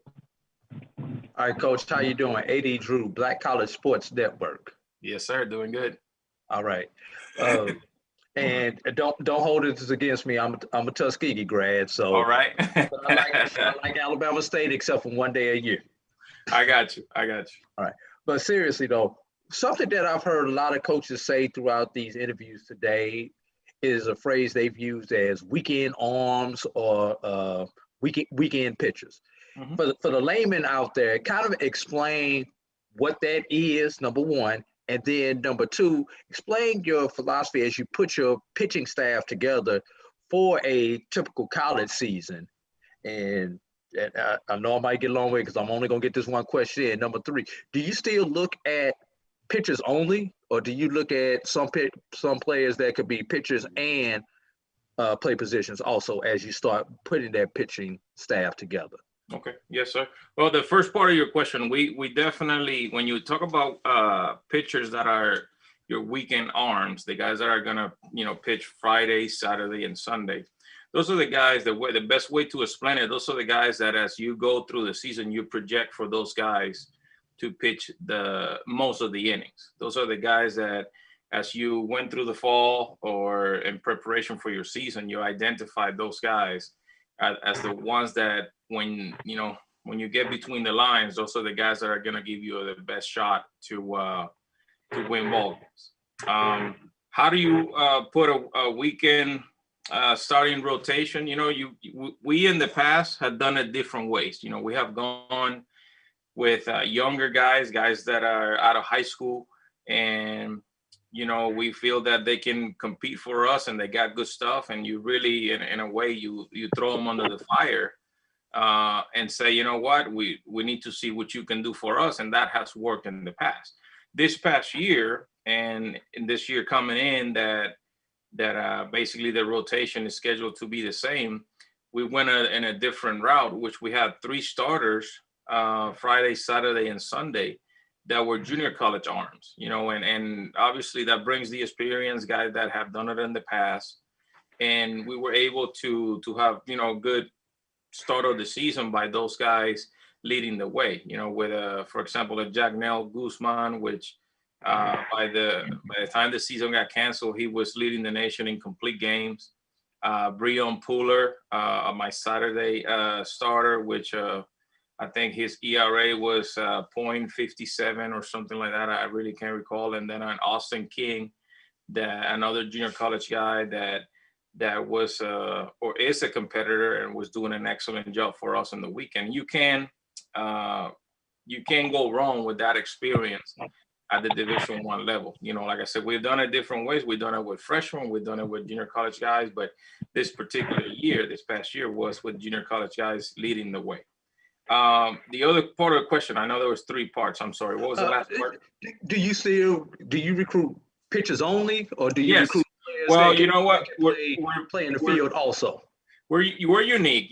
We feel that when you can find somebody that can pitch and also play a position, you're really getting 2 players under just one scholarship. So we are for that. As a matter of fact, right now we have 3 guys on our roster that are pitchers and position players. One, they're relievers, but we have 3 guys that do an excellent job for us, and we're counting on them, pitching some important innings for us. But yeah, we do believe that if you can do it, the workload is going to be a little heavier, I guess, and the throwing, they're going to do a lot of throwing. But we do believe in 2-way guys, and we definitely allow them to do that for us at Alabama State. All right. And I'm pretty sure you leave them as 2-way guys because they probably got a pretty good stick also to help you out in the lineup also. Absolutely. One of them right now is Trenton Jamison, which is actually going to play third for us and hit third in the lineup. And he's also going to be a reliever, as well. So, and he's Trevor Jurjevich did it last year, pitched for us about 6-7 innings. That's another guy that important innings and gave us a chance every time he competed and also played third base. So I mean, we once again, if they can do it, we're definitely for that. All right, Coach, before we let you get out of here, I'm going to see if Michael has one more question, and I need to make an announcement really quick. I believe we have Coach Robertson from Texas Southern on the phone. So, Coach, if you can just hold off until we get finished here with Coach with the last question, then we will roll back around to pick you up. He is in that Houston area where the storms are very bad for folks, so we want to make sure we give him an opportunity to get in. But, Michael, did you have a final question for Coach Vasquez? Yes, Coach Vasquez, you know that you have a target on your back. You know, as a defending champion, teams are going to gun for you. You know that season, 14-4, was a 40-win season. You are very much aware of Alabama State's history in the last 10 years. What are you going to do different to elevate yourself as to where you can, at the end of the poll next year, that maybe, or you're giving that chance to defend your crown? What are we going to do differently? I'm not planning to do many things differently. We're just, one thing that we're going to do is actually try to be consistent with everything that we do. We're going to try to throw strikes. We're going to try to play with the same passion and the same intensity that has really been the key to our program. We know that our name and we know that people respect Alabama State, not only in the Southeast, but nationally. We're well aware of that, and we have a lot of respect for everybody that we play. One thing that I tell our guys is that we respect everybody, but we fear nobody. So we're just gonna, we feel that we're just gonna go and do what we do, which is try to live in the moment, compete every time that we step on the field. We have the players, we have the personnel. I feel that our philosophy is one that is gonna, can get us to be in every game that we play. But I don't plan to do too many things differently. We're just gonna try to, not let our highs get too high and our lows get too low. We're just going to continue to work hard. We're going to continue to take it game by game. And we got to, especially in a year like this year, we need to understand that getting to play baseball is a blessing. And I know all these guys are excited to be able to get back on the field, and really that's the plan for this year. Not too many things different. We're just trying to be consistent with everything that we do. All right, Coach. Any final statement on Hornets Nation before we let you go? Well, we feel pretty good about this club. I mean, it's whatever we were able to accomplish last year, it was good while it happened. But it's a new year. We have not done anything yet. Even though the team is the roster is the same roster, we just once again we're going to approach it with the hunger that we had when we started last year. One thing that I keep preaching our guys is that we have to be the team that it was last year's team when it comes to the chemistry that we have. We had good players. They know that they're good players. I know that they can compete. But if we don't stay together and we have the chemistry that we had last year, I think that's what really got us over the hump to be able to finish with, like I said, a 14-4 record at that time. Is because we were getting along really good. Yes, we found ways to win, and the guys will continue to work hard, and everybody was pulling for each other. So everybody out there, especially our ASU fans, thank you for your support. We're going to continue to do our best to make you proud. And once again, we're very thankful for our university, our administration, and, we're very proud to be here. And, hopefully you guys can continue to see how our program continues to represent the university and hopefully climb new heights in the 2021 season. ¿Cómo te fue? Thank you, Coach. Coach Jose Vasquez, the #1 ranked team according to Black College Nines. Congratulations on that. Good luck with their target on your back this year. We thank you for your time, Coach. Thank you. All right. And it looks like we're getting ready to go into extra innings using a baseball analogy, because now, of course, we know what's going on in Texas and throughout a lot of the nation. Power outages, snow, ice, whatever. But from Texas Southern University, here for some extra innings, Coach Michael Robertson. Coach, are you there? Could you unmute him? If you're on your phone, you may have to hit *6, Coach, in order to unmute yourself. Drew, let's do this. We're going to take us a quick break and get Coach in. So we'll be right back. He's here, Roy. I got you. There's a couple of things we need to take care of really quick. So now that we got him in, but we'll be right back after this quick break. All right. It's never too early to plant the seed, to share the tradition and instill a sense of pride in your HBCU with your little ones. HBCU Pride and Joy Children's Boutique helps you share your school spirit with a wide selection of adorable kids apparel and accessories officially licensed from your favorite HBCU. Visit hbcupridejoy.com and follow us on all social media at HBCU Pride Joy on Facebook and Twitter.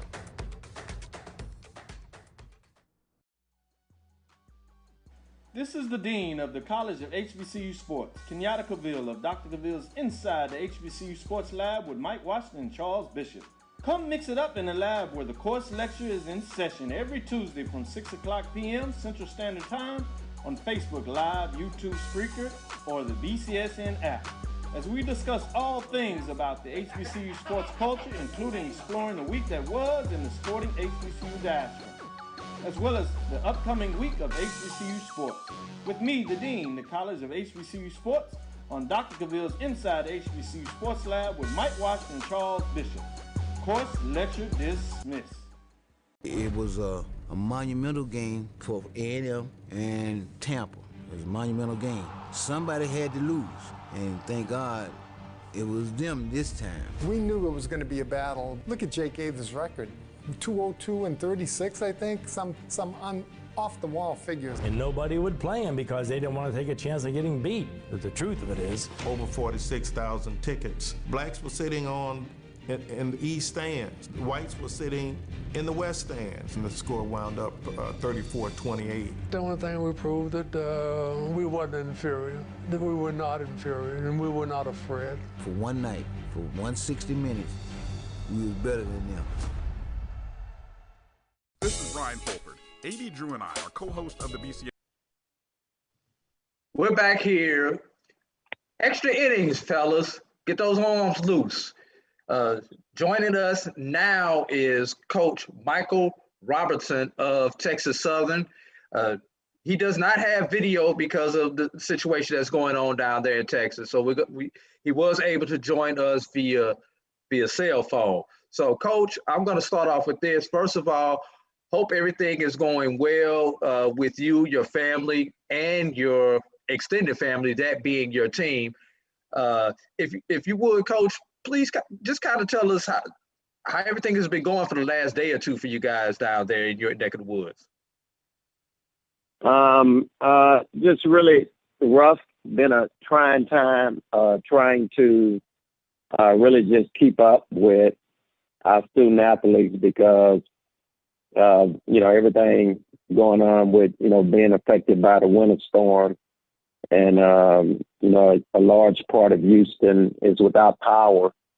And, of course, our first concern right now is our student athletes, besides from, our family themselves, of course, but just making sure that our student athletes are, in a place where they're safe and got some shelter, food, water, etc. So it's been pretty rough the last couple of days. Yeah. So how does this affect any work that you have done to during your preseason to get you to this point? Obviously, you're probably going to lose a week right here. So how does this affect you think, going forward with your season? Well, our first opponent is University of Houston. So, I would say that they're dealing with the same situation we are. I think the biggest thing right now, and also that Todd is probably concerned with, is the welfare of the student athletes. And of course, before we are able to get on the field and play, we have to be tested also. So that's a couple concerns that we got ahead of us besides the weather. I think the weather is going to be on our side sometime probably on early as Friday evening, and certainly for the weekend.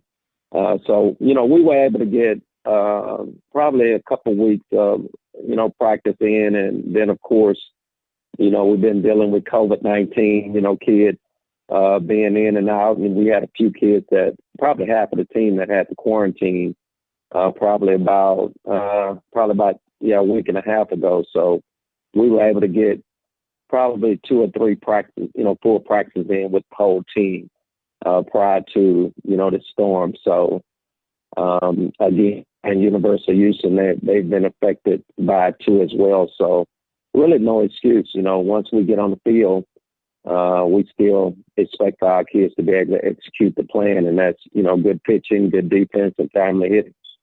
All right. Last question I have for you before I turn it over. We are in the midst of a pandemic, and you've got power outages and everything else.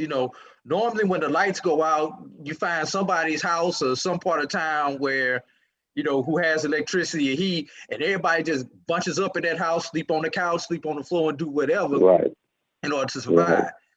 This brings such a unique aspect to it because you got a social distance, but you may not be able to realistically social distance given the circumstances, because if it's staying warm or catching COVID, unfortunately, some people may make their choice of staying warm and potentially exposing themselves to somebody who may be a potential carrier. So what has just dealing with that been like on top of everything else? Yeah, been very difficult. That's we crossed that road too when we first went into this, because prior to, the winter storm, I was, preaching to the team and also the coaching staff to control the controllable. And, once you get out of practice, grocery store, or, go get you something to eat and then hunker down, head straight to your, place to stay and don't do anything stupid.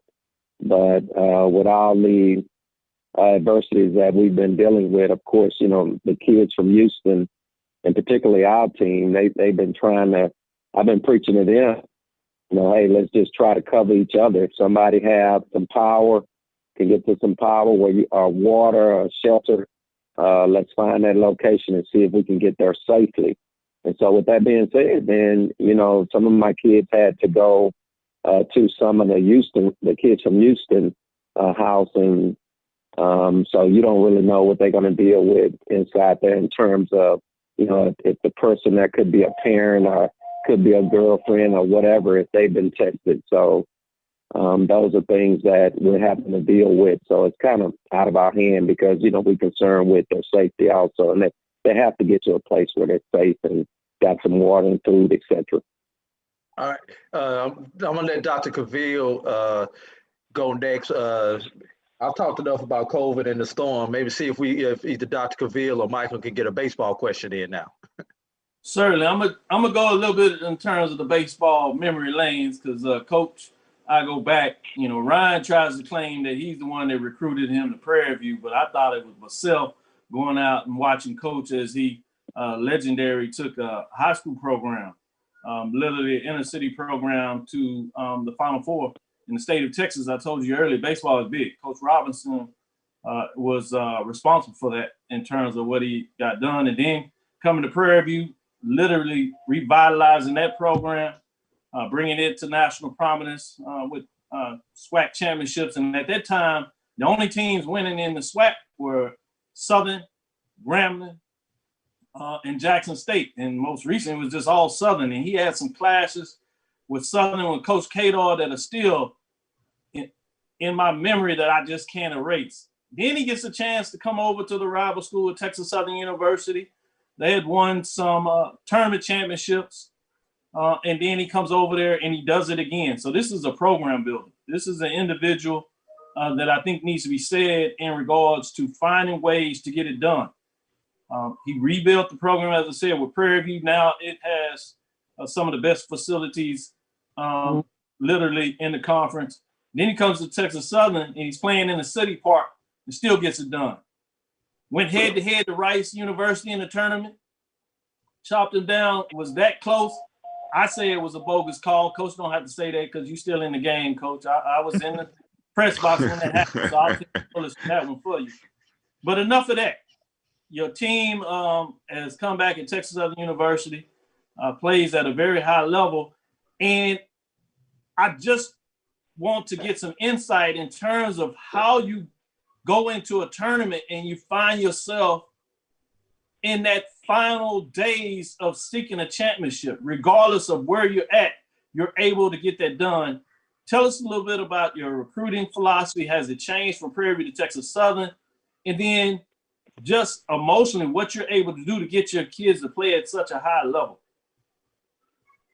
Yeah, you said a mouthful. You brought back some really good memories. And, one thing I can associate with is, you don't do it without the help and support of some really, key people. One is, of course, the student athletes, and two is the assistant coaches, and three is just the whole, administration, even dating back to Forest Brook when we did some really miraculous things back then. Those are some, we were up against a lot of adversity throughout that whole process. And coming to Prairie View A&M University, you're exactly right. I can remember those days like it was yesterday, taking over a 3-48 team the year before I got there. And the first year we were 10-48, and then the rest was history. I think we played in 4 straight championships, back-to-back champions, back-to-back Western Division champions. And back then, it was unheard of to even beat Southern in one game, let alone, 2 games. Southern was just really, really, really good. I don't know if the rest of you guys on were back then. Remember Southern back in those days when Ricky Weeks played there. So that just tells you the magnitude of Prairie View, the takeover at Prairie View, because that's basically what we were able to do. And so I give a lot of credit to, Dr. McClellan, first of all, because he provided us with a lot of resources, and then the whole Prairie View A&M University community, because I always tell a lot of people, we were fortunate to get just a bunch of support there at Prairie View, and it made for a really, really good feel-good story those 6 years that I was there. And then coming to Texas Southern University, a bit of a different, situation, because, you're in the heart of Houston, and you tend to attract a lot of attention and stuff. And it's very competitive here from a recruiting standpoint, to just winning on campus, because, you have so many good programs there on campus. You're competing against the men's basketball team, the women's basketball team, and the softball team. They've been very, very good throughout at least my tenure at Texas Southern. So a bit of a, different angle.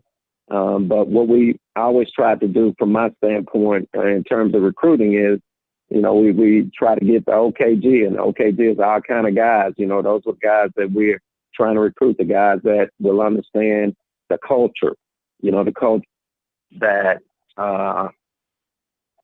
exists in our, especially at Texas Southern, just the language, the way that we, want to go out and play and stuff. Of course, myself, I have a lot of history of coaching, athletes, kids with great athleticism. So, the way we go out and recruit opposition players, is no different than Arkansas and some of the other Power 5 schools. We'll go out and try to find our shortstops. And once we get them in, we figure they can play center field, first base, catching, wherever. That's kind of the way, we've done things at Texas Southern. Of course, it has got our way. I can remember us putting together, some really good roster of kids that we actually, didn't even recruit. The guys that we were recruiting, we never really got them at Texas Southern. We just ended up getting some guys, I guess you would call journeymen, that just wanted an opportunity to go play because nobody else wanted them to didn't feel like they could play in their program. So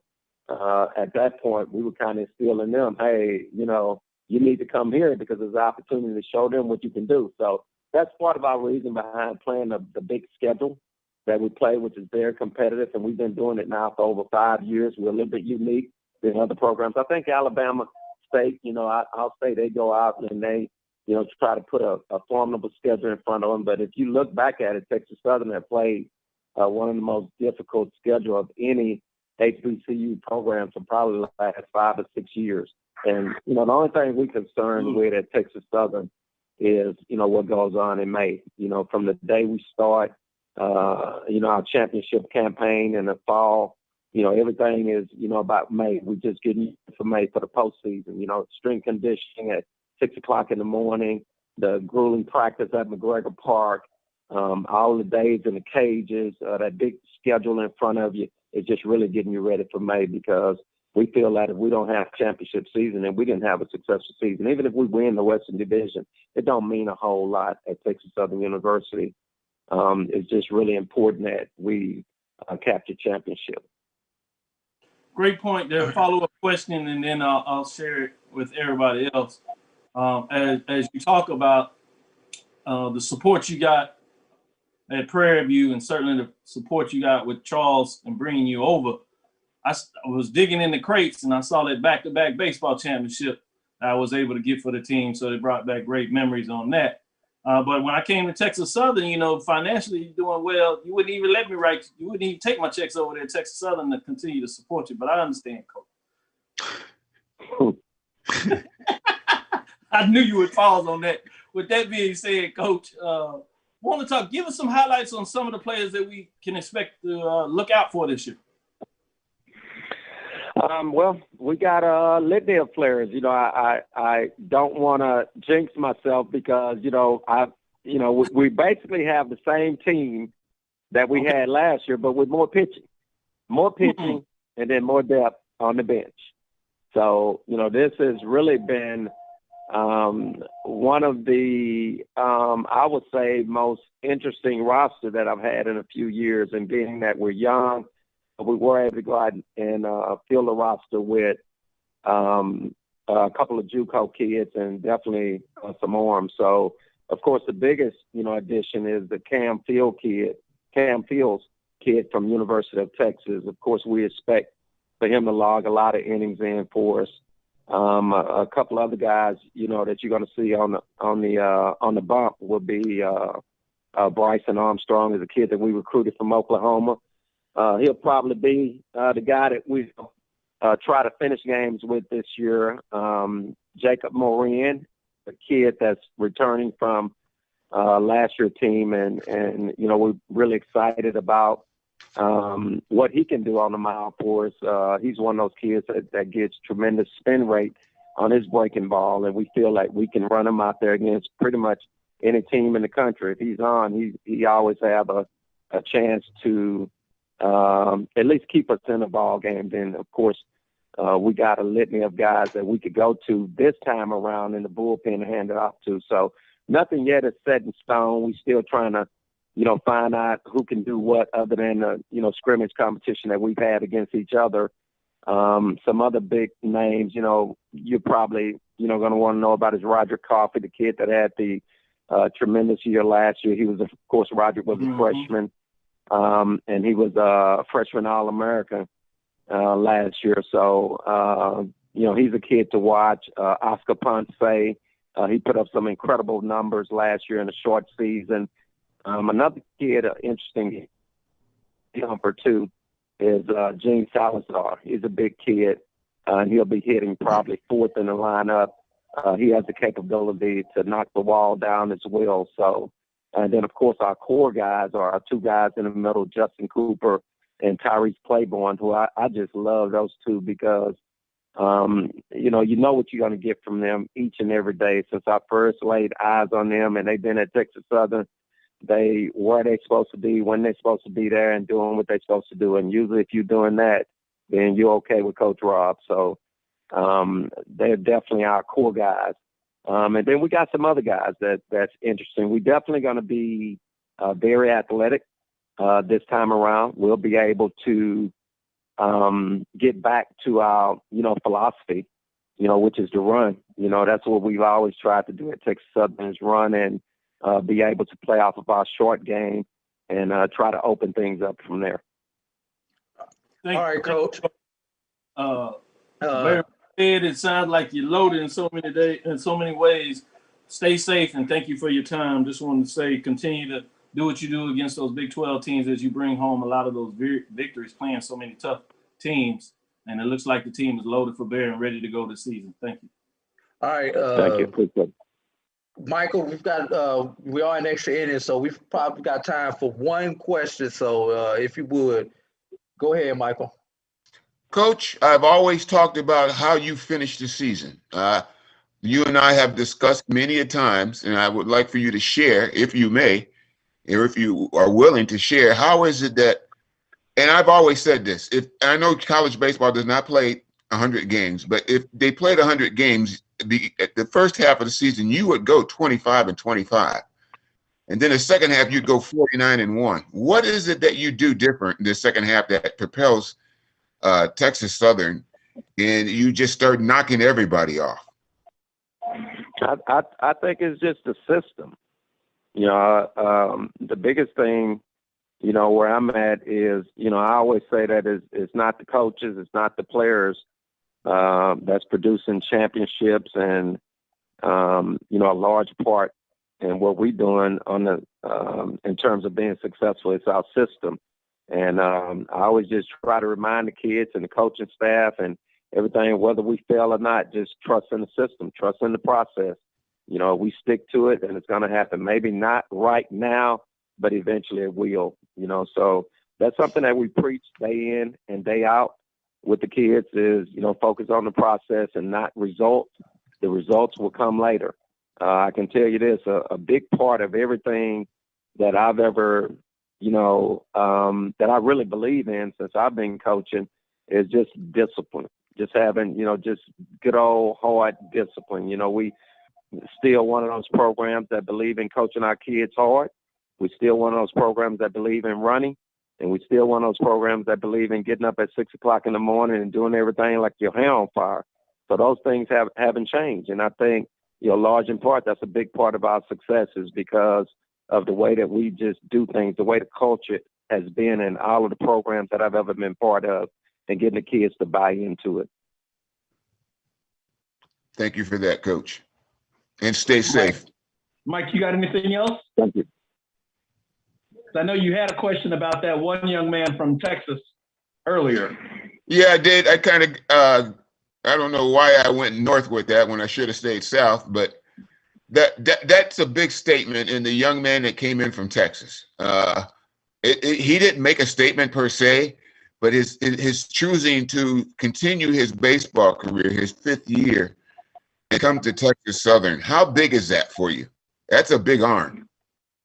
Yeah, it's not only a big arm for us, but, it gives us the leadership that I felt like we needed on our pitching staff, because our pitching staff was very young last year, and I felt like they really didn't have, that one guy to look up to, because, we brought in a group of JUCO kids, and they, usually the first time around, you're trying to, learn the culture, you're trying to find the TSU way. And usually I get it the second, by the second year, you got it, so, but with Cam, he's one of those kids that's even better. He's a better person than he is a ball player. And, Cam is an extraordinary athlete. And the thing about it, I think a lot of people don't know is this kid has only been pitching for 4 years. So Wow. He's still learning a lot about pitching in itself. When he got to us, he really didn't have a lot of weapons to go along with that 94, 95 mile an hour fastball. So, he's a very quick learner. We're trying to work with him diligently on getting some weapons to go with that 94, 95 mile an hour fastball. So it will work, so it's a lot of information that has been, thrust upon him, and he's a quick learner. So I'm excited to have him, but like I say, we're not only expecting him to go out and to perform well, but also to be a leader in the community, on the baseball field, in the dugouts, in the weight room, everything. He brings it. He's really, really, really a solid kid. Very solid kid, solid individual. All right, Coach. What we're going to do is give you the last word. If you'd like to say anything to the faithful of TSU.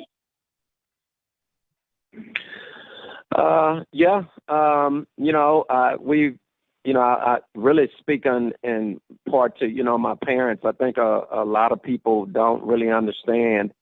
You would have to actually be part of the Texas Southern family to know everything all the nuances that goes on within my program, because it's a unique situation because, not having your own baseball field. And so, and then also, the facilities and stuff, most of the, places around the country, 2 things, you have to know is that the facilities are usually really, really, really good these days. And also you got good coaches everywhere. So I've been fortunate to get a lot of support from just the families of the student athletes that have participated for me. So, all the success and stuff that we've had throughout the years, I want to say that a large part of it has been because of the support from not only administrators at Texas Southern, but also the families, because they've done a lot for us throughout to make this situation work, because we do have a lot of adversity and stuff, but I don't choose to talk about it. We don't make excuses or anything. We just deal with it, and we just only focus on, controlling the controllables, and that's what we have to work with. So I just want to say that, I'm looking forward to, I'm very excited about this upcoming season, especially because of everything that's been going on with the pandemic, and we've been out for probably almost getting close to a year now. I think March 12th was when we stopped playing baseball. And so now we back at it, and everybody's excited. I think, the kids and, my coaching staff understand that we have an opportunity to do something really great. And with everything going on, it's kind of built for a Cinderella story this year, because of all the stop start that we probably know we're going to deal with. And who knows who's going to be the national champion this year in 2021. So I've been telling my kids, why not us? Just, hey, let's just keep working, and believe in what we're doing, and let's see what happens. All right, everyone. That is Coach Michael Robinson of the number 4 ranked Texas Southern Tigers. Coach, thank you for your time. Ryan McGinley, thank you for your work in helping us get Coach on. We're going to take us a quick break and then come back and close out with all of our media members. So please hang tight, and we'll be back right after this brief message. This is Ryan Fulford. AD Drew and I are co-hosts of the BCSN Sports Wrap. We talk about all things related to HBCU athletics. From the games, teams, coaches, and fan interest stories, we cover it all. You can find our shows on Facebook at BCSN Sports Wrap, YouTube at MyJBN Online, and everywhere you listen to podcasts like Anchor, Spotify, Google, and Apple Podcasts. You can also find the show on the Jericho Broadcast Network's app. Make sure to download. We look forward to you joining the conversation and being a part of the show. The Cuvée Group is a Florida-based marketing and training consulting firm. We help businesses communicate to their target audience and engage them in conversation. We also help to expand their audiences, which will ultimately result in growth for those organizations. In addition to being a certified constant contact specialist, my colleagues and I are also certified in John Maxwell Leadership Principles. We use these proven principles to conduct workshops, training, and private coaching sessions for individuals and companies looking to take things to the next level. Contact us to schedule a free consultation. Issues today, don't delay, call Cuvée. Have you had your Earth Blend coffee today? At Earth Blend Coffee, we take pride in offering you the very best of beans across the world, blended and roasted to perfection, giving you superior quality and satisfying and flavorful taste. Experience the world in one cup with Earth Blend Coffee.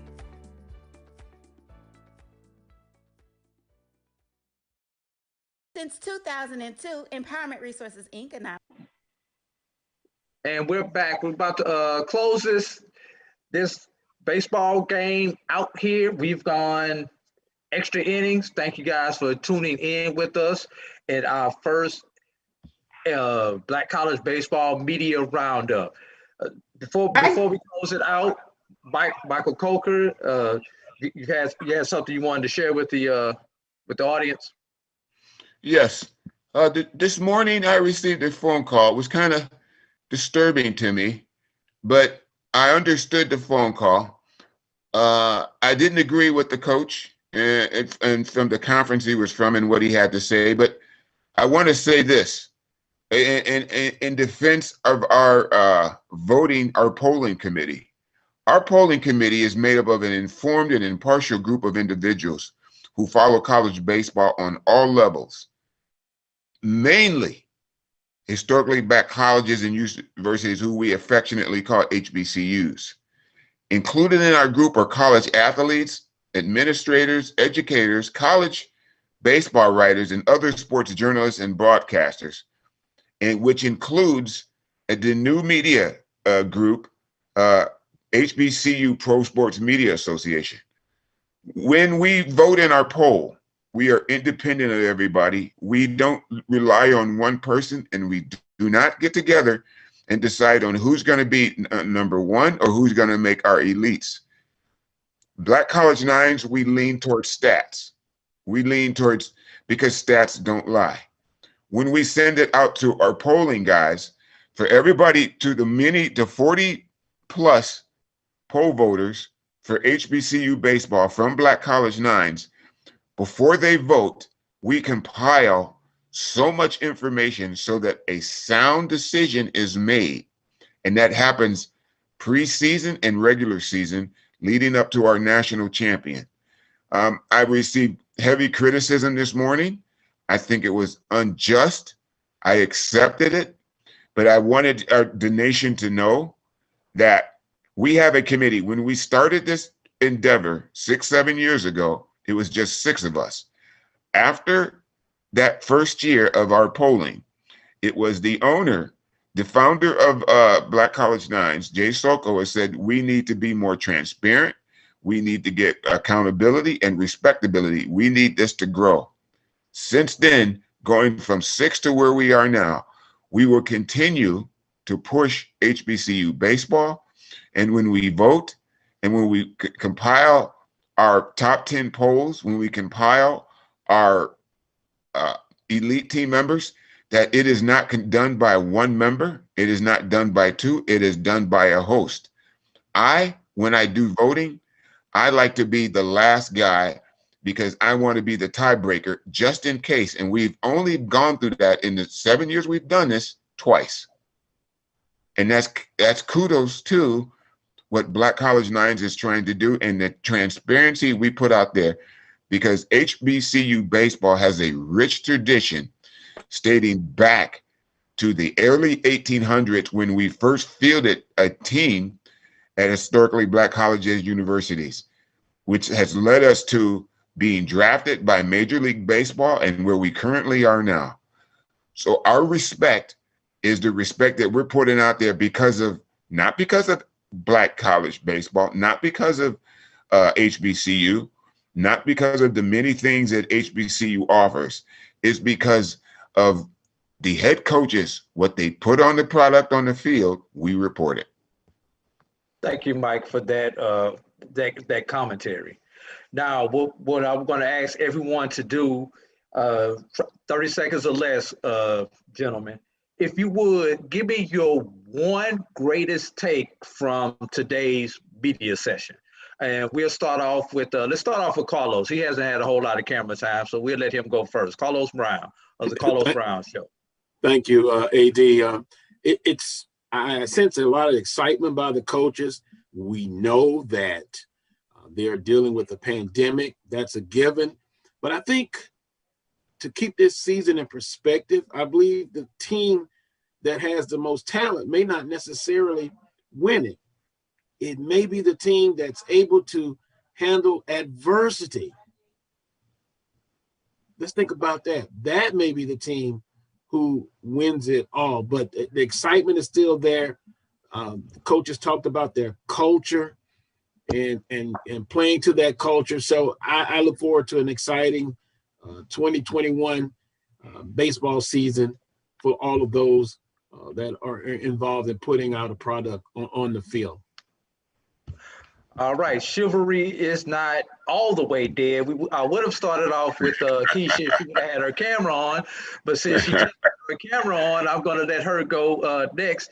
Keisha Kelly of Black College Experience. Go ahead, Ms. Kelly. It's okay. You let my Jaguar go first. It's okay. I see how this is going, Drew. I see how it's going. It's totally fine. But no, I do this. I really have appreciated this. This has been really, really, really refreshing to learn a lot of things. And I guess I kind of agree with him. But I guess it's more so one of the takeaways for me is seeing how everybody is adapting to, or basically doing what they can with what they have, trying to adapt to, everything that's going on with COVID, still trying to recruit, still having to deal with the baseball season, still having to deal with everything that's going on. So I guess my takeaway is how everybody's actually dealing with it, still moving forward with it, and how everybody's still ranked and everybody's still how they're going to actually move forward from this situation. And as they say, making lemonade out of lemons. All right. Dr. Kenyatta Cavill inside HBCU Sports Lab. Go ahead. Yes, and just in terms of a closing statement and a monologue, just wanted to take a quick minute out of a book that I wrote to give you some framework on the historical nature. Hey, Dr. Cavill, I'm sorry. Let me stop you for a minute here. Hold on, because we had some stuff that we had planned. Drew, go ahead and do your closeout, your last moment. Doc is going to have the last word for what we're doing here today. Okay, well, let me keep going around the horn then. Michael Coker, are you still there?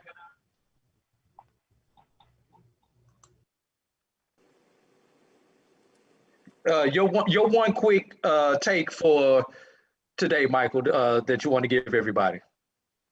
Learning experience. Taught me a lot. Taught me a lot about our coaches. Taught me a lot about the people that are around. I love writing. This is a new learning experience for me. It's showing me how HBCU has really grown itself and expanded itself, especially baseball, and how I'm going to be pushing for the next 20 years. All right. The one take that I have for today is, and I didn't realize this till I actually looked back at the top 10 the last time I read this, but it's ironic that our 3 schools from the BAC that are in the top 10 will not be in the BAC next year. I did not realize it until I looked back and read it that last time. That being number 8, Central, program discontinued. Number 7, Florida A&M, moving over to the SWAC. Number 3, A&T, moving to the Big South. That is the one thing that I want to bring out. In a year of change, in a year of things going on, this is the last time we will do a media day like this with these teams in these positions. Next time we come together, things will have shifted throughout Black college baseball. What I'm going to do before I'm going to let Dr. Kavir have the final word, I want everybody quickly give like your 15-second elevator speech. Tell who you are and your organization that you are here representing. So we'll start off with Ms. Kelly this time, and how they can find you on social, your website, all that good stuff. All right, so I'm Keisha J. Kelly. I am CEO and founder of Black College Experience.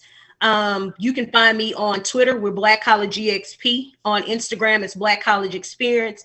On Facebook, it's The Black College Experience. And then our website is www.blackcollegeexperienceinc.com. Carlos?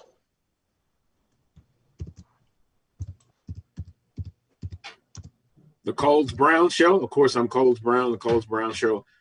Saturdays from 10 a.m. to 12 noon Central Standard Time on the Open Mic Broadcast Network. We're across all social media platforms, Instagram, Facebook, Twitter, all over. Appreciate the time, fellas.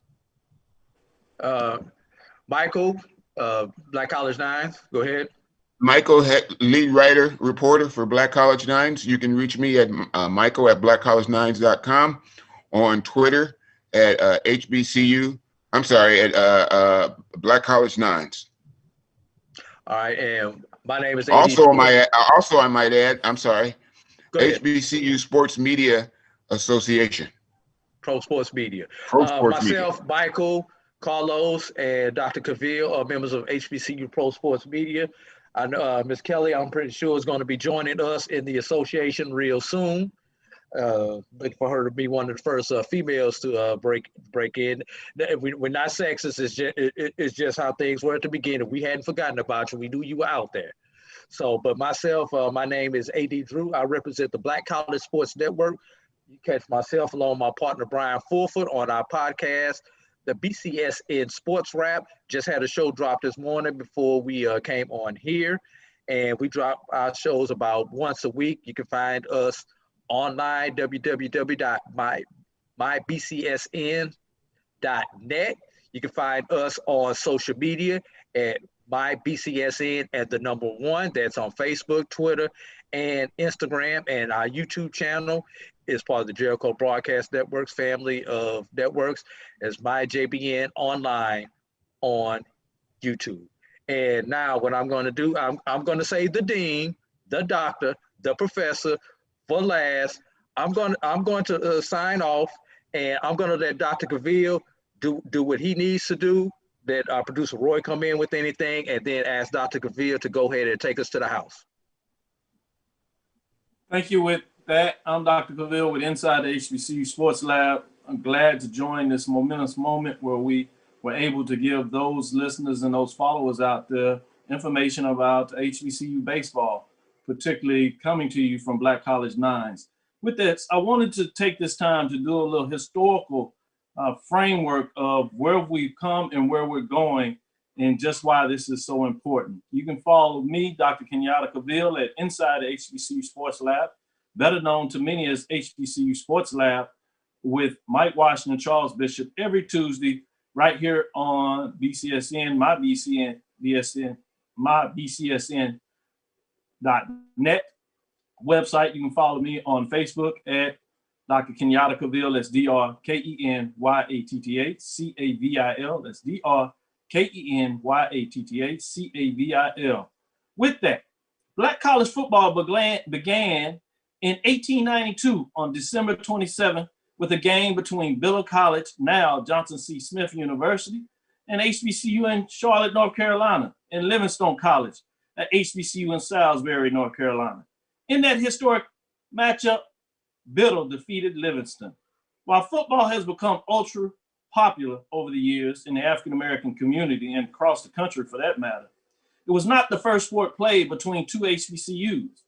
2 years before, in 1890, the first recorded baseball game was played between Morehouse College and Atlanta University, now Clark Atlanta University, HBCUs in Atlanta, Georgia. To officially form the first Black College Baseball Association, when they joined with the two colleges of Clark College, now Clark Atlanta University, and Morris Brown College, HBCU in Atlanta, Georgia, from that perspective. A little more on that. As we said, while the popularity of baseball as a national pastime has waned in the African-American community during the 1990s, it was extremely popular among HBCUs during the late 1800s as baseball programs began to expand across the HBCU landscape. During the early segregated days of the formation of conferences housing HBCU athletic teams and programs, talented baseball players of the conferences housing HBCU baseball programs, such as the CIAA, played in professional Eastern Color Leagues, while players of the SWAC and Midwestern Athletic Association, MWAA, played in the Negro National Leagues while still in college. A common occurrence in various sports of the day. Many participated with professional sporting Black franchises such as baseball, the Kansas City Monarchs, with Andrew Lewis, Lefty Cooper, who also played at Paul Quinn College at HBCU, formerly in Waco, Texas, now in Dallas. The Homestead Grays and Chicago American Giants with David Julius Malacher, or who also played at New Orleans University, now Dillard University, and HBCU in New Orleans, Louisiana. With that said, I just wanted to give you an update in terms of a history of what it means when we cover HBCUs and Black college baseball. It's talking about the specific nature of HBCUs, what they have done in the past and what they continue to do now, and certainly what they will do in the future. As we like to say in the particular book that I read this out of, the athletic experience at a historically Black college and universities, past, present, and persistence. With that, I thank you and I hope you enjoyed the show. Really wanted to thank you for your time and those that brought it to you, AD, Michael Coker, along with our media guest, Carlos Brown, Keisha Kelly, Open Mic, Dr. Prince, in terms of what he does as well. And finally, wanted to say, as I push it to our producer, Roy Evans, with his excellent idea of bringing this to the people. Really hope you enjoyed this moment, and we thank you for your time. Follow the Black College Sports Network and all of our shows on YouTube. You can find us at MyJBN Online and on all social media at MyBCSN1.